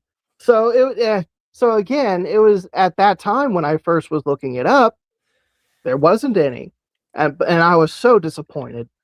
But anyway, but I see that you pulled up this picture, so I'm going to try to make this as short as possible. going back to again what I was talking about, King Tyrannus and the real world effect. There is one very big, outlandish, you could say, ability that King Tyrannus has, which also all the other kaiju share, all but one. They all share the same ability, all but one. King Tyrannus has that one ability, and because all the kaiju can end up looking like this. They all end up looking, they do take on a glow. They do glow up, but King Glow up. Tyrannus, yeah, but King Tyrannus goes the extra mile. He basically becomes a big old glow stick. I like to call it a glow stick. Yeah, that one. He's the only one who can go into that state and actually live, because it's very dangerous for him to go into that state. Because it's a huge energy output. I mean, it's a terribly huge energy output. So he really doesn't go into that state all that often. But if he has to, he does. But it's only if he absolutely has to try to win a fight.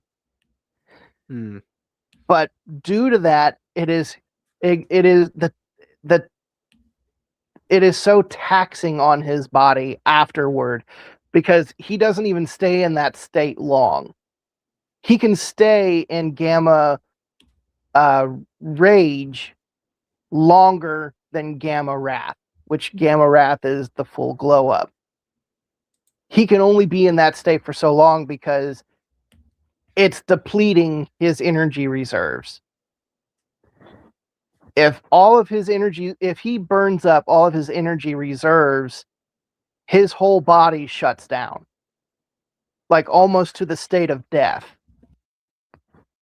And because of that, it leaves him vulnerable if he does not annihilate whatever or put into submission whatever is coming after him. If they are not put into submission and they can still walk, they can still kill him and take full advantage of him being basically collapsed and near death.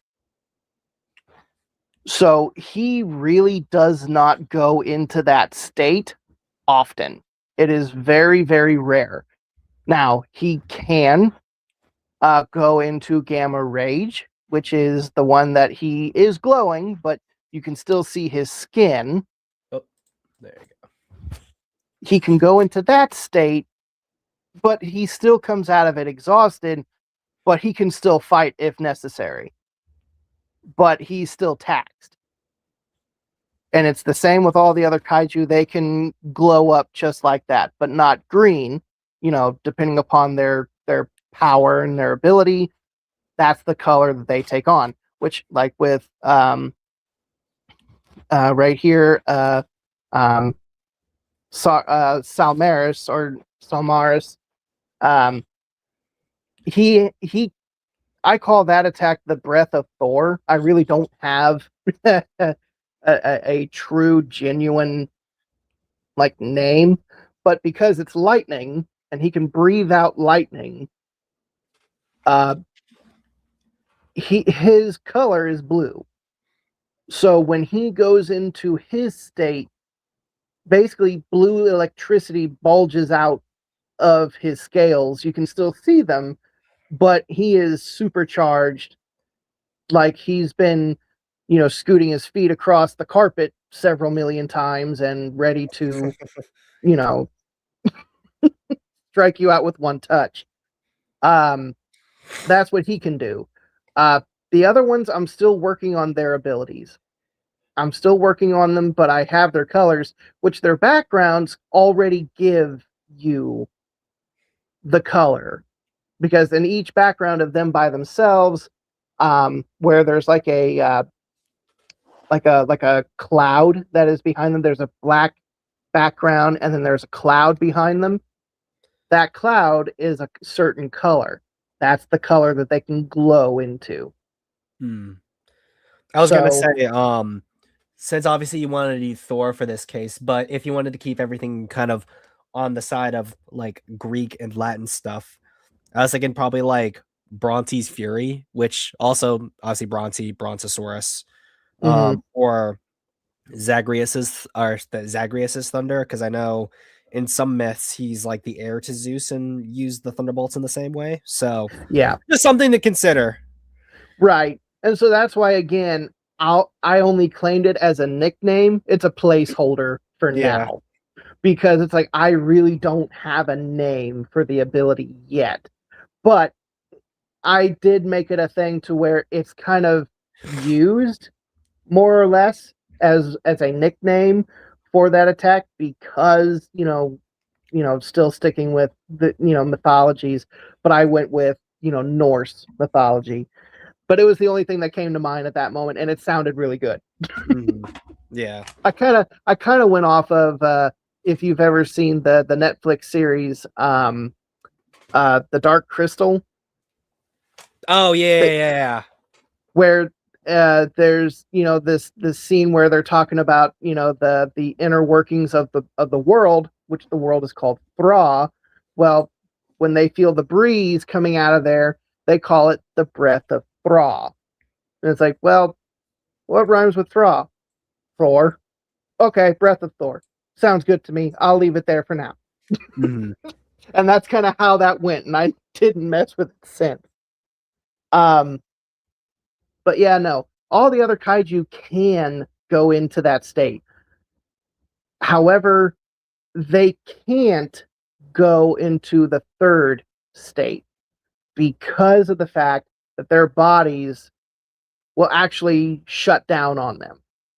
King Tyrannus, somehow with his mutation, which kind of is explained a little bit in the video, and also in his little novelization, well, not novelization, sorry, graphic novel that I'm still working on, that will be coming out with his figure. Um, when he was a test subject, he was given a little bit more time and attention when it came down to the testing of nuclear energy and trying to work out, how nuclear energy works with living tissue and if it can be used for medical study. That's what that whole thing was, and how these creatures get their ability and how they didn't die because they were already exposed to different forms of radiation during the testing that was going on with them before the bomb drop. The bomb drop was more or less the kickoff. Anyway, but they can't because they'll basically end up killing themselves. But due to King Tyrannus and the special um, mutation that happened with him, he's able to go into that state, but he's not fully.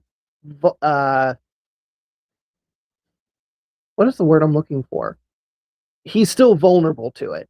He still comes out of it almost the brink of death, but he's passed out and he needs time to recharge and recuperate. But for the other kaiju, if they end up in that state, they end up dying from it. And so to preserve their own life, they don't because they know their limits. So they won't. Mhm. So they can jump into a rage, which also that's a whole nother thing. That's probably for another video. I'm almost coming into 2 hours here. Um, Yeah, no, take as no, much time as you need. My concern is more making sure that you get everything you want to say out, but also not taking too much of your time because obviously you are my guest. no. And I appreciate that. Um, More or less, and I'm going to try to sum it up here. Um,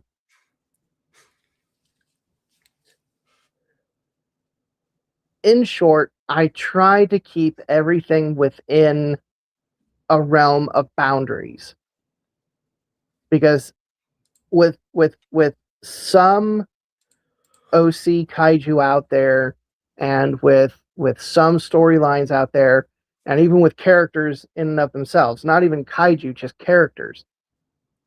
Some of them, like the main characters, have no boundary. They basically are limitless. And it's like, but in the real world, there are limits. There are certain limits that either the human body or the physical body of anything can only get to, and then after that, it becomes critical. It becomes dangerous to the life of whatever being that is reaching that maximum for themselves. That's why reptiles and all animals know their limits.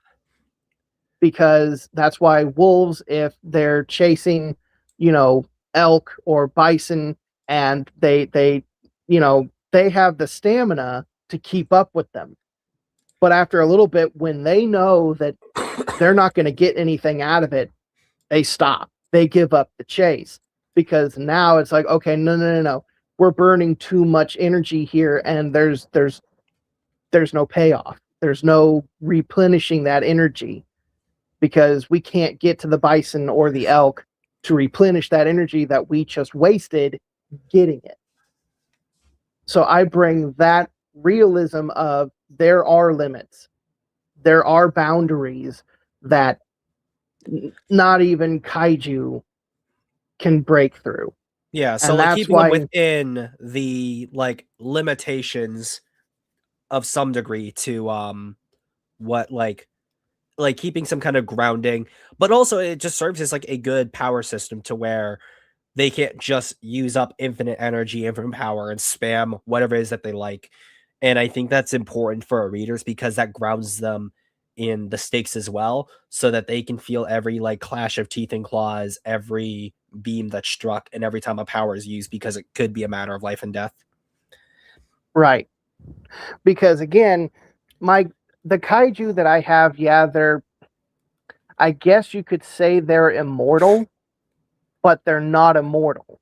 Kind of like Greenland sharks. Tolkien's elves. Well, yeah, Oh, Greenland okay. sharks, but I was thinking, like I was thinking less Tolkien's. fantasy, more like actual science, because like in the case Well, that, right, but I yeah, mean, they like, but I go about it with like Tolkien's elves. They are immortal, but they can still die. The elves can die, but if they don't die, like by the sword or by poisoning or by some other means of killing them, they can live on forever. Now, my kaiju can't live on forever, forever, forever. Again, like what you were talking about, like with the Greenland shark. Yeah, they have like years, thanks to the mutation that's in them, which allows them to regenerate dying tissue. They can regenerate dying tissue, so they can keep going. But even then, that has limits. Just like with like our sun, and all the suns in the heavens. That, yeah, they may seem like they're infinite, but the thing is, they also die. Stars do die. So the same role still applies. These things do have an expiration, but due to their special mutation, it postpones it. They can live much longer, but they can be killed. And so but not by conventional weapons, but they can do it to each other. But again, there's also the energy output. It takes a lot of energy to do that. Well, are you willing to kill yourself to kill your other opponent? Because yeah. you need that kind of output to kill your opponent. Do you want to live another day, or do you want to go on ahead and have the satisfaction of killing your opponent at your cost of your own life? Therein lies the dilemma, is that, do you really want to use up all of your energy to kill an opponent just to basically end up dying yourself and not even having the satisfaction of living on for the next day? It's the same thing in the animal kingdom. A wolf will not kill themselves to get a meal. They want to live tomorrow. They want to see tomorrow. So if they know that they can kill something quick, they're going to do it so that they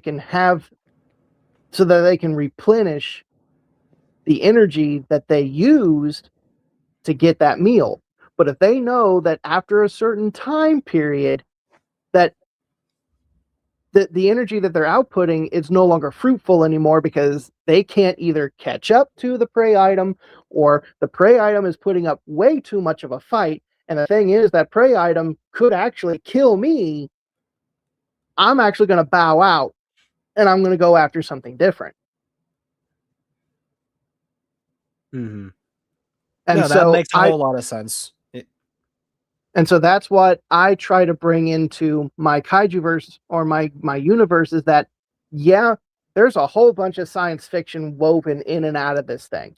I mean, you got to have it to be able to have kaiju. Sorry. You got to have science fiction, but there's still the fiction part of it. There's science fiction, but then there's fiction. And then there's nonfiction, which is, I try to take a blend of all three and have them meet at a certain happy middle to where it makes it real in a sense, but at the end of the day, you're like, well, these are still 50-meter tall things that, one, gravity on Earth wouldn't even allow, first of all. I mean, there's all that kind of fun scientific jargon that you can go into. Yeah, like you want to create a proper amount of verisimilitude. Yes. And that's why I shrank my kaiju to the size that they are. Again, I was also trying to do the size race too with everybody. Everybody kept increasing their kaiju to 150 meters, 200 meters, and it's like, holy crap. So I tried to, pump mine up a little bit, but not make them so outlandishly huge. But then after a little bit, it's like, but this isn't going the way I want it to. This isn't the story that I'm wanting to tell. I want humanity to be able to interact with these kaiju on a more personal level, but still be imposing because they're huge, but not so huge that now mankind is basically a grain of sand compared to these things that are far bigger than a mountain. Exactly, yeah. No, like I've been of the same opinion for a while, and that's why I will always be the king when it comes to this, because I've kept my kaiju at like a 30-20 meter range, because I love it when humans can actually like meaningfully interact with the monsters, and them actually being able to combat these creatures there's not a huge suspension of disbelief, because like the moment you make your kaiju so big and so powerful, it narrows the story potential. And I feel like there's a lot of stories I do want to tell in the world that I'm building, but that doesn't necessarily mean that my kaiju has to be the biggest and baddest in the OC circuit that could beat up all the others, because he's just like Godzilla, donut steel, and all that. Right. And again, your video that you did, and I keep bringing it up because without that video, I wouldn't have all the things that I have now, because I didn't really give it much thought then. But because you brought them up in that King Tyrannus video that you did of the review, it brought up a lot of questions. And those questions didn't have answers. It's like, well, shoot. Well, how do I? How do I explain this? How do I do this? And so without that video, I wouldn't have the better thought processes that I have now.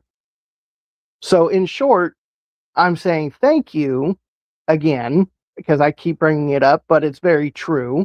I appreciate it.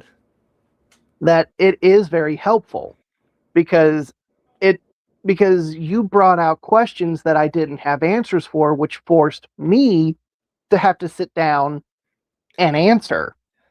Because it's like, well, yeah, there has to be an answer for this. I can't just, as you put it, just it happens because it happens. It's like, well, that makes no sense. There has to be a reasoning behind why this happened. And so that's why I did everything that I have done, so that there is a reason why. It's not just, well, it's there. You just have to accept it. There's a reason why.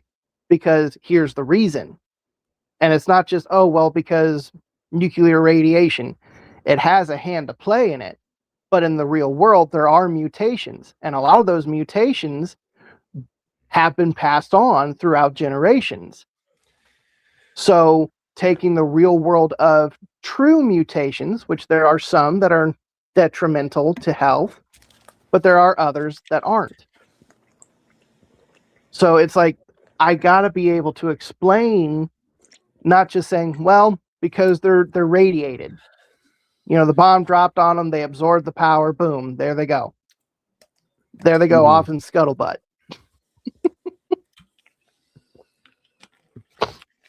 No, definitely. Like, I appreciate how much you always talk about that review helping you, and it definitely has made me desired more to work on the reviews I have, like do more Kaiju reviews in the future, like start on those and get those, make those more of a priority, primarily because those seem to have been some of the videos from the past that seem to have had like the most legs on the channel. And the fact that how you go about not analyzing, but your criticisms are not destructive like many other people's are. You give constructive criticism. You acknowledge the good parts, and then you also state, well, this is good, but here's how you can make it better. Think about it this way. If you think about it this way, then you might be able to get something even better that you were looking for previously that you thought you couldn't get to. Yeah, like I It's think the definitely, way that you give it. And that is heavily missing in the world today than what it was previously. I think definitely the big thing for me has been whenever I have made these reviews, I did them ultimately because I care about the community, I care about the fandom, and I just care about other creatives like myself who want to spread like what it is they're doing to other people because they feel like there's a deficiency or there's something that they want to tackle specifically in the same sort of genre that they grew up with. And I think ultimately that will creatively be more of a boon than just sort of being like, well, it's not Godzilla. Well, it's not this, it's not that. So I'm not really getting paid any mind. Because ultimately it is the creatives in a space as well as those fans who want to work on their own stuff who will be the ones who will stay in a fandom and continue to build it and make it what it is that people love so much. Exactly. Mm-hmm. And so, and like I said, that's sorely missing in the world today. Because more often than not, there are many people who criticize and not really shame, but they criticize work. They don't give anything to that creator that would be beneficial, like constructive criticism, or giving constructive criticism in a very harsh way. And I'm one that if I'm going to give criticism, it's going to be constructive. I'm going to be nice about it and still tell you that, like for a lot of artists out there, they want to ask, well, how does this look? And it's like, well, it looks good. Well, can you tell me your opinion? Okay, well, I mean, here's this aspect here that you can work on. I mean, and I don't have a doctorate or a degree in art. This is just what I have learned. And here's the thing.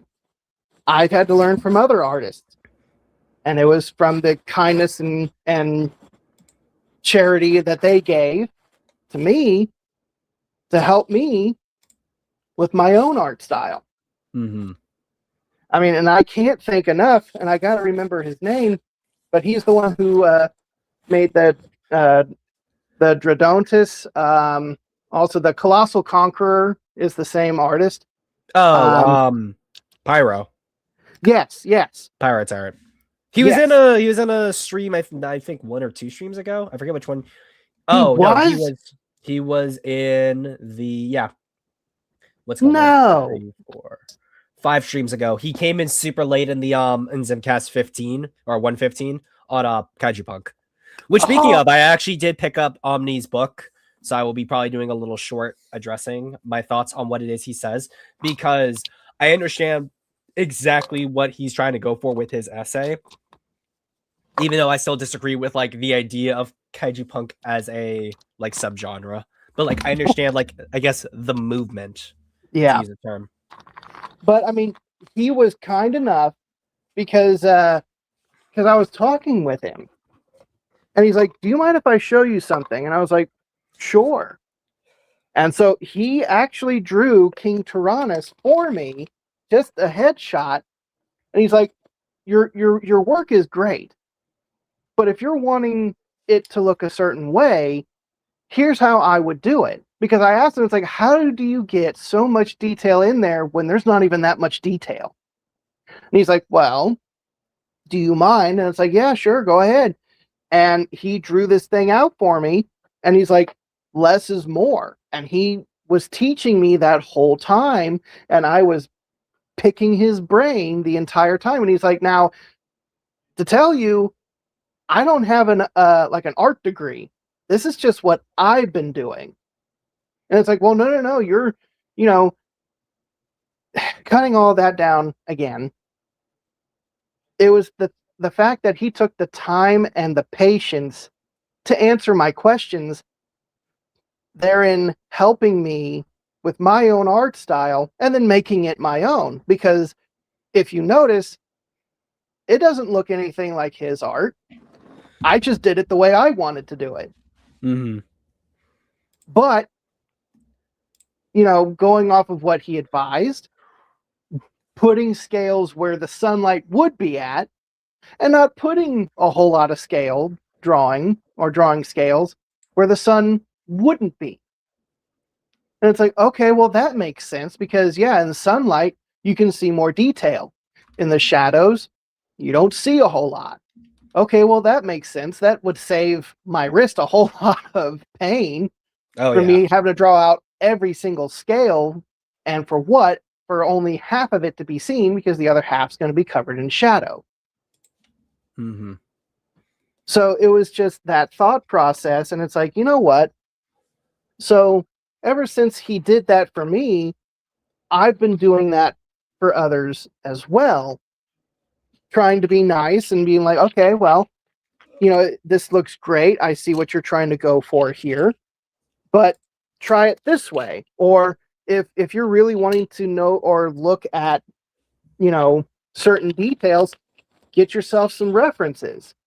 Have a whole bunch of references. It's not a bad thing to have, as many references as you can have.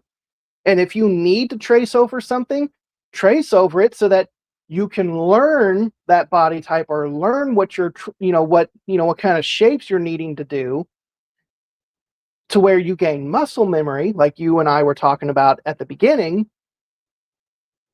And then from there, you won't need it anymore because you already have it down by muscle memory.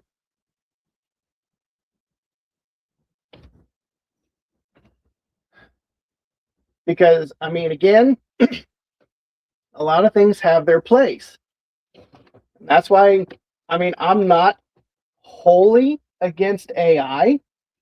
I am against it if it's going to be the sole thing that is going to be used, because it's like, okay, then at that point, you're being a little lazy.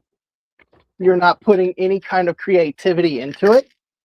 But if you use AI to help you just to get a certain idea out, and then you try to create it yourself because at first you just weren't getting it because you couldn't figure it out. So you asked AI, create this for me. I want it because this is in my head, but I can't get it out on paper. Create this for me really quick. I want to see if what I'm thinking can really work. And AI can help with that. It can fill in those gaps that you can't fill in. Because then you're like, oh, well, that looks like that could work. Okay, well then here, let me give it a shot. And then you leave it alone and you go and work on your own. But using it 100% every time to do everything for you, and then you want to sit there and claim, well, I made this. It's like, well, yeah, you did. You told a program to do it for you, but you didn't put in the actual time and effort into actually making this. You told a program to do it for you. Yeah, you took the time and effort to fully describe what you wanted, but you didn't put in the genuine effort. You just wrote it out and then told the system to do it. But that's just me. A lot of people have their own thoughts and ideas on AI.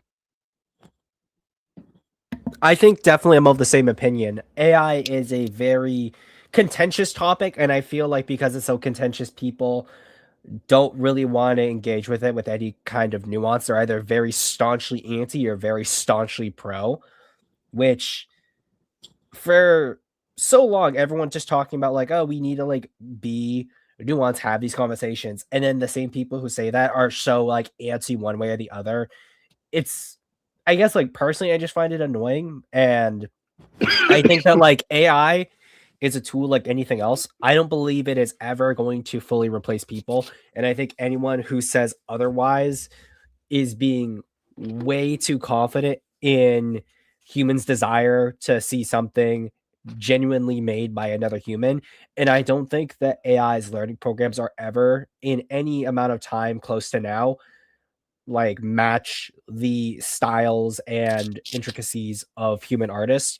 Right. And as someone where I don't consider myself to be an exceptionally talented artist, like if you put me on the job market versus AI right now, I think probably I would lose a job to AI, but I am not afraid at all of that in the slightest, primarily because I feel that if I really want this to be like a job or at least a side hustle for me, then I know I'm going to be hungry enough to improve on my style, find the right people who are going to want to pay for what it is that I do, and carve out a space for myself without being replaced by something. And I feel like that is the kind of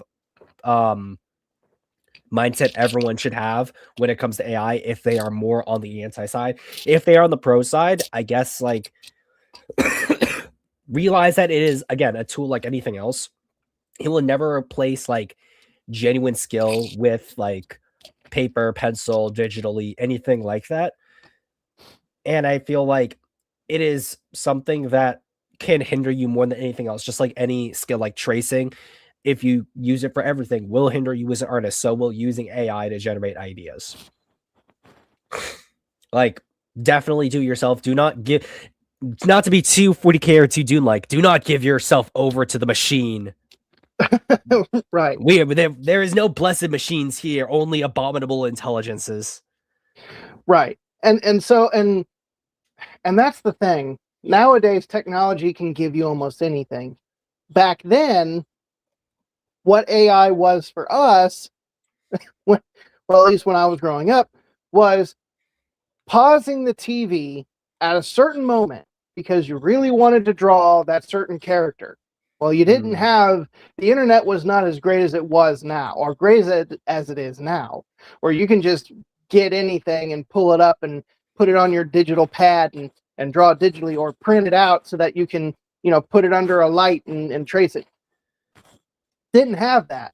We had the TV and the light of the TV, and we would pause it, and then we would get that piece of paper and put it on the screen, and then try to trace it out as quick as we could.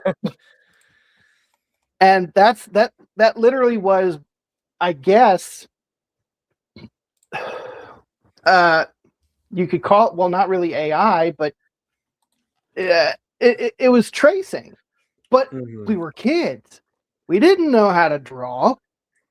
All we knew, we knew how to draw, but we weren't, drawing masterpieces. And we really wanted to draw, Dragon Ball Z, which was a huge thing back then for me and my friends growing up. We wanted to draw Dragon Ball Z characters. Well, couldn't really get them on the internet because we were kids and we weren't allowed to be on the computer for any length of time. So what was the next best thing? pause the movie. Put it right up to that TV there. Put it right up to the TV, pause the movie wherever it was at, and put that picture on there, and you had to hold that paper up. That's perfect. And your arms would get tired, and you would draw that out, and you would have to do it quick. And that was when the TV screens were made of glass. And so the TV was not flat. It was like convex or concave, no, convex. And so it wasn't completely flat. And so you had to deal with that and have to deal with your arms wearing out. And so you had to bring your arms down for a second and go, oh, and then take a breath, and you get back up and try to line everything back up again. Those were the struggles back then. And that's how we learned how to draw. That's how, my generation learned how to draw. If we really wanted to draw, we had to copy. And once we got the muscle memory of drawing the Dragon Ball Z character, we could do it on our own. And then we added things on our own. For Godzilla, it was me just looking at dinosaur books and tracing over the dinosaurs. I mean, that's why, again, I don't really... To end this conversation here, to end it on this note, art is what you make of it. It's the effort that you put into it. And if the effort for now is tracing because you know that your art isn't all that great, and so what's the best way to learn? Trace it. Then do it. Do it and keep doing it. Don't stop doing it until you have that muscle memory of, hey, well, let me try doing this on my own. And then you come to find out you can, because you've studied the anatomy so many times while tracing out whatever it is you're tracing, that you know where the eye needs to be. You know where the arms should be. You know how the arms should be when in a certain position. Once you figure it all out, now you don't need it. But you can always go back to it for different things. It's not for the same thing anymore. Now it's like, okay, well, I figured out how to do it this way. Well, how do I do it another way? If tracing is the thing that you got to use, then use it. Now, don't use it to where, like we were talking before, where that's what you do all the time and you're using it as a crutch. If you're using it as a learning tool for yourself because you have no one else to teach you, then do it. Because it's your own learning curve. It's your own learning technique. It's the easiest one. Do it. And this is for those who are watching this and they, have like an artist block, or they have this sense of, well, my art's not going anywhere. It still looks the same. Okay. Well, what style are you looking for? Find it. If you need to trace it, trace it. There's nothing wrong with it. Trace it so that you can learn it. Trace it so that after some time, you've gained that skill and you can add it to your own unique art style and you can make it your own. Yeah, no, exactly. And it's like, I understand that some people see it as cheating. It's only cheating if you're doing it and then you're making the exact same image and you're selling it, or you're putting it out there saying that this is mine, even though you took someone else's artwork and it's exactly the same except for the colors, or except for a small tweak. And you say, well, this is mine because I did it. It's like, no, that was someone else's. You just copied and pasted. But if you take it and you put it out there and you say, well, this came from this image, I'm practicing, what do you guys think? You're asking for feedback. If you're asking for feedback on it and you're like, hey, this came from this image, but this is what I did to kind of modify it. What do you think? Does this look okay? That, getting other opinions now you're not saying, well, this is mine and you have to accept it. It's, I used this. Tell me if this looks good. Mm-hmm. Therein lies the difference. Now I'm off my soapbox. There you go. You're but I guess just to end it off, is there, well, we've kind of talked about what you're doing in the future. Is there anything else that you want to sort of say is coming in the works very, very soon that you haven't mentioned before I kind of show off one last thing before we close out? Whew. Well, ever since, I mean, I'm still learning 3D sculpting, and with every sculpt that I do, I learn something new every time. So with every advancement in my work, I am getting better and better. So I am actually going back and revisiting a lot of my old sculpts, and I'm starting to make them into posable or articulated figures. Because how the first articulated ones, are you thinking about? well, I'm actually trying to push into the fully articulated. Right now, I'm still working on the not SH martial arts. Essentially like a closer to like a The, Titanic style of yeah, more the Bandai movie monster series where the arms okay. move, the Gotcha. legs move. I have been perfecting that. But now watching a few videos that people use the same program that I'm using, I have learned a whole lot more. And so I am trying to apply that. Excuse me. I'm trying to apply that, which is in making sculpts more articulated. So yes, along the lines of the articulated figures of like Rick Sand Custom Toys, the articulated figures that have been coming out recently from Titanic Creations, along those lines. That's what I've been working on. It's going to take time.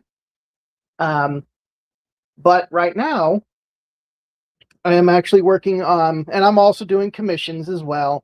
For anyone who is wanting to do a commission, I've kind of put off a lot of my sculpting so that I can try to, make more money on the side because, we're kind of down on funds at the current moment.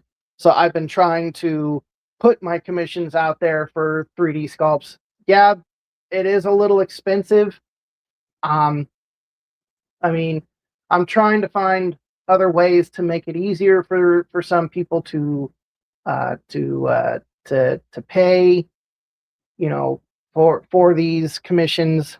I mean, my commissions right now are basically $200 for a full figure sculpt. Not posable. It's just one of those, like it's like a statue figure. You get a turntable, you get a file to be able to print it. So if you have a 3D printer, you can print it yourself. Or if you know someone who has a 3D printer, you can give them the file and they can print it for you. Or you can pay a little bit more and I can print it for you along with the file. I can also paint the sculpt for you if you are wanting to pay a little extra for that, because that does take more time.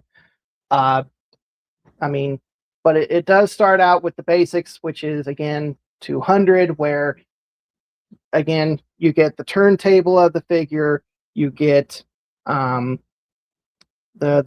file, you get 5 images of that sculpt that are more like the, I guess not really action poses, but like very good still photos of the sculpt.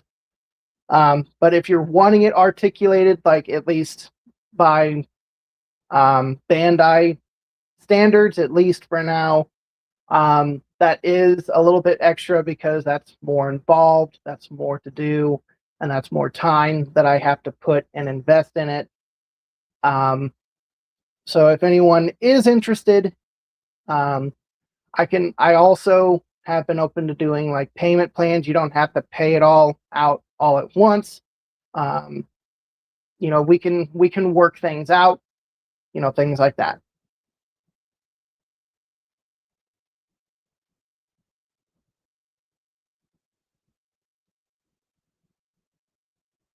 And that's all I've got. And there we go. Perfect. Thank you so much. But to end it off, because I forgot to do this here originally, it's a little bit one last stream submission. This is from Minecraft, who did a small little animation for a class with his little creature Pterosaurus. Ooh. So can't go wrong with a little bit of claymation dino action here. Bro got taken to Detroit after that. Boop. Well, yeah, because he bit his finger. And it's exactly. like, all right. Don't bite the hand that animates you. Right. That's what I say. That was really well done. There you go. Good job on that, Minecraft. But as always, guys, I thank you all for the people who have been watching, and for people who will watch after this. You guys are awesome as always. If you are interested in getting a shirt from me, I do my stuff via TeePublic, so all of the little wonderful things are going to be right there, as well as I already put in the Patreon as well. But I don't think I did this earlier if you're joining rather late, although it's in the description as always. If there's a new person who's just sort of lurking in chat, there is a link to the Discord as well. And on top of that, if you are interested in, again, becoming a patron, I will put the Patreon stuff right here as well, which is where you will see all this relating to my novella, Kaiju Quarantine, which I am still working on, and I am about done with the prologue there. So that's awesome. Go click the button, guys. Click the button, please. Every little bit helps. But thank you for listening, for coming on. And there are other people who have been interested in doing a similar format like this, so reach out to me if you are interested. It doesn't necessarily have to be about art. It can be a one-on-one debate, a discussion about a certain topic in the community. It just has to be Kaiju and or Godzilla related.